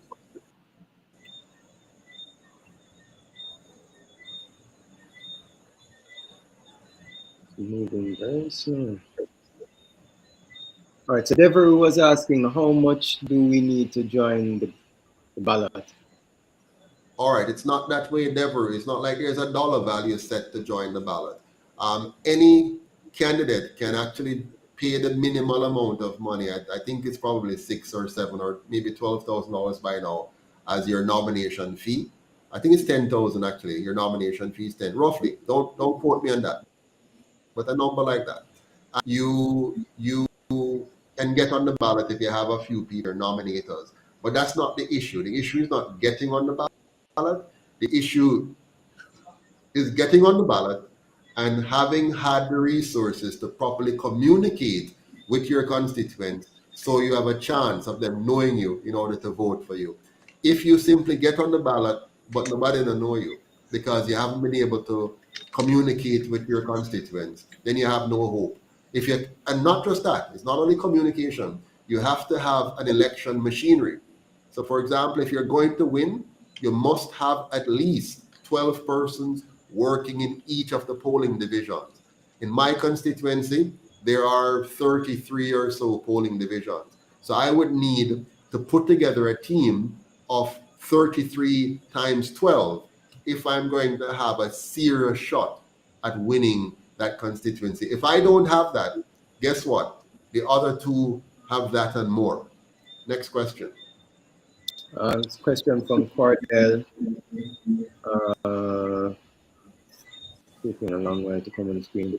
Did the debating commission rectify the issue with the UIC to participate in the debate?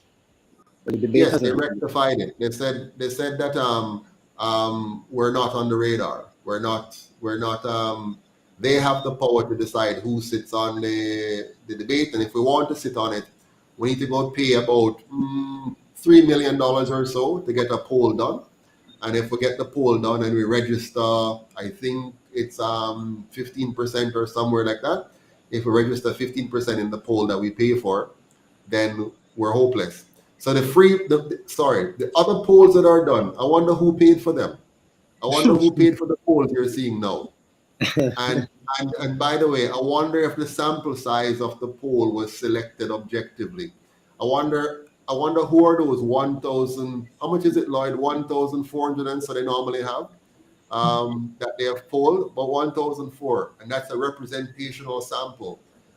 Which, by the way, if you follow the representational sample last time around, we should have had about 48% non-voters, but the actual election had 63%. So you must take your polling with a grain of salt. I think it was somebody who said there are three things: lies, damn lies, and statistics. What's the next question? I'm not seeing any more questions coming up. All right. Well, I want to someone is thank you asking both. about rep for St. James. Yeah, man, same answer. Same answer. If we don't have reps by parish, but we have our reps by constituencies and divisions. So please, you have our number. Go on and just type in, and Naika can send you the name for your rep in the respective area. But we're looking for candidates. We need more candidates. All right, please and thanks. All right, Lloyd, thank you very much for your time. Have a good night, sir. I'm just going to close off now. Really appreciate the talk, and looking forward to seeing you and your team on the 22nd. I believe you're going to be a speaker as well, so we're looking forward to hearing what you have to say to the audience. Take care until then. All the best. Yes. Okay. Thank you.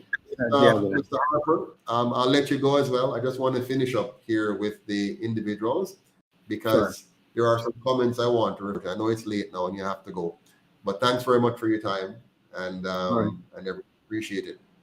All right. Thank you. And take care. All right. Good night, everyone. Very, very nice discussion. We went a little bit over the time that we needed to spend on this topic. We're over by half an hour. But I just want to take this opportunity to speak to you before I go tonight, because you have heard a lot of things, and you may want to have some clarity on all that you have heard. And here's something I want you to get from this. Very, very important. The UIC cannot contest the next election without you. There's no way we can do it. The hurdle in front of us is too high. The barriers are too thick. The gulf between us and getting from one side to the next is too wide, it's too deep, and it's filled with alligators and crocodiles. The hope of the UIC winning even one seat in the next election is completely dependent on each and every one of us doing more than we're doing now. It means we have to reach out to our family and our friends, even our enemies, our former schoolmates, our co-workers, even if they're not Jamaicans. You know, I find some of my Jamaican friends are married to people from other countries, which is quite fine, and their spouses are helping with the activity. Elsa comes to mind. Thank you, Elsa and John. You're doing a great job. Really appreciate it.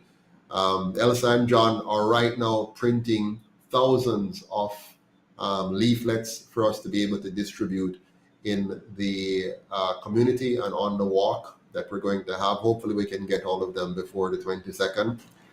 There are persons who are working very hard, like the people who have put together the town crier, Andrew, who has been on almost every one of our previous event, volunteering his little car and having his speaker system up. He did it all by himself. He went and got the speakers on his car, put the audio system in, and he has been to almost in fact, I think every single event we've been at, Andrew has been there. And so I really want to say I appreciate you, Andrew. I know you're tired now and, a bit drained and you're no longer able to do it, but you have done a tremendous service to this movement.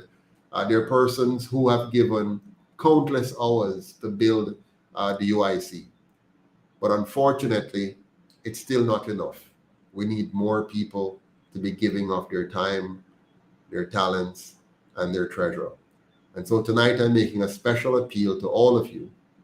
Please do your best to donate your time, your talent, and your treasure to the movement, because Jamaica badly needs the change that we're working for. We're being crippled on every side by two organizations that are controlled by one central organization here in Jamaica, and their mission is to keep Jamaica under the colonial system and to milk us. They do not want us to have property rights, to have all Jamaicans, every Jamaican family becoming a property owner. They do not want us to change the education system so that we truly educate our children to think instead of telling them what to think. They do not want a police service that will work for the people of Jamaica. They want to maintain a police force and an ineffectual army, allowing guns and ammunition to come into this country illegally and push up the murder rate and benefit from crime. They do not want to pull Jamaica out of the fraudulent banking system and give the Jamaican people real money that will protect their purchasing power. They do not want a Jamaica that is no longer owned and controlled by the crown. They do not want a truly free Jamaica that respects the sovereignty of each and every Jamaican citizen. But we, the United Independence Congress, we, the movement that is bringing together desperate people, different Jamaicans from all walks of life, Rasta, Muslim, Christians, atheists, all kinds of Jamaica, we are unifying and uniting independent thinkers. We don't want yes ministers. We don't want people who are not prepared to think. We are the Thinking People Party. We are the Education Party. We are the People's Party. And I, Joseph Patterson, am 100% committed to maintaining that philosophy, that ethos, that brand that says the UIC is here to bring out the best in all of our people with a non-partisan constitutional republic, one that will give us all a safe, clean, and orderly country where every single citizen can live, earn, and retire with dignity. I feel it for UNO, many of UNO who want to come back to your country, but you can't come back because of all the different issues that you face. A UIC government is going to at least make some of those issues easier. We're going to pave the way for those of you in the diaspora to come back home 100% duty-free. We're going to make sure that even if you never come back home to Jamaica to live permanently, you have the right to vote as an absentee ballot in this country's election from wherever you are in the world. Why is that so important? Because we believe in a Jamaica that's bigger than just the rock that we live on. We believe in a Jamaica that includes each and every Jamaican across the globe, no matter where you are, no matter where you live, no matter where you have lived. As long as you're a Jamaican and you want to remain a part of this Jamaican family, we're going to create a country where you can serve and contribute from wherever you are in the world. We're going to change the system so we no longer have politicians serving as ministers of government, but the best Jamaican from anywhere in the world being in the position. So if you are the best Jamaican in terms of healthcare, we will recruit you from wherever you are and bring you home to become the health minister. If you're the best Jamaican out there in education, we're going to recruit you from wherever you are and bring you home to be education minister. If you're the best Jamaican who understands how to run a solid public works department, one that will give us well-designed, well-built, and well-maintained roads, one that will make Jamaica a garden paradise from east to west and north to south with beautiful manicured sidewalks and flowers and organic productions, we're going to recruit you from wherever you are and bring you home to work. We want subject matter experts, not politicians who are playing games with our lives. We want subject matter experts to be running our ministries. We want a government that's fully accountable fully transparent, and have all the right checks and balances, internal controls to protect the taxpayers' money, make sure we get value for money, make sure it's spent to give our people the economic and strategic edge we need in a very complex and very, very challenging world. We're going to make sure every single child receives the education, nutrition, the healthcare, and the housing that they need to succeed. That means we have to invest not only in our children, but in our teachers, in our police officers, in our nurses, and most importantly, we must invest in our parents. If we don't have good parents, if we don't have good homes, we cannot have great families, and we cannot build a first-class nation. So together we can make it happen. And I implore all of you, please join, volunteer, and donate, and let's make Jamaica the greatest place on earth in which to live. Take care and have a good night.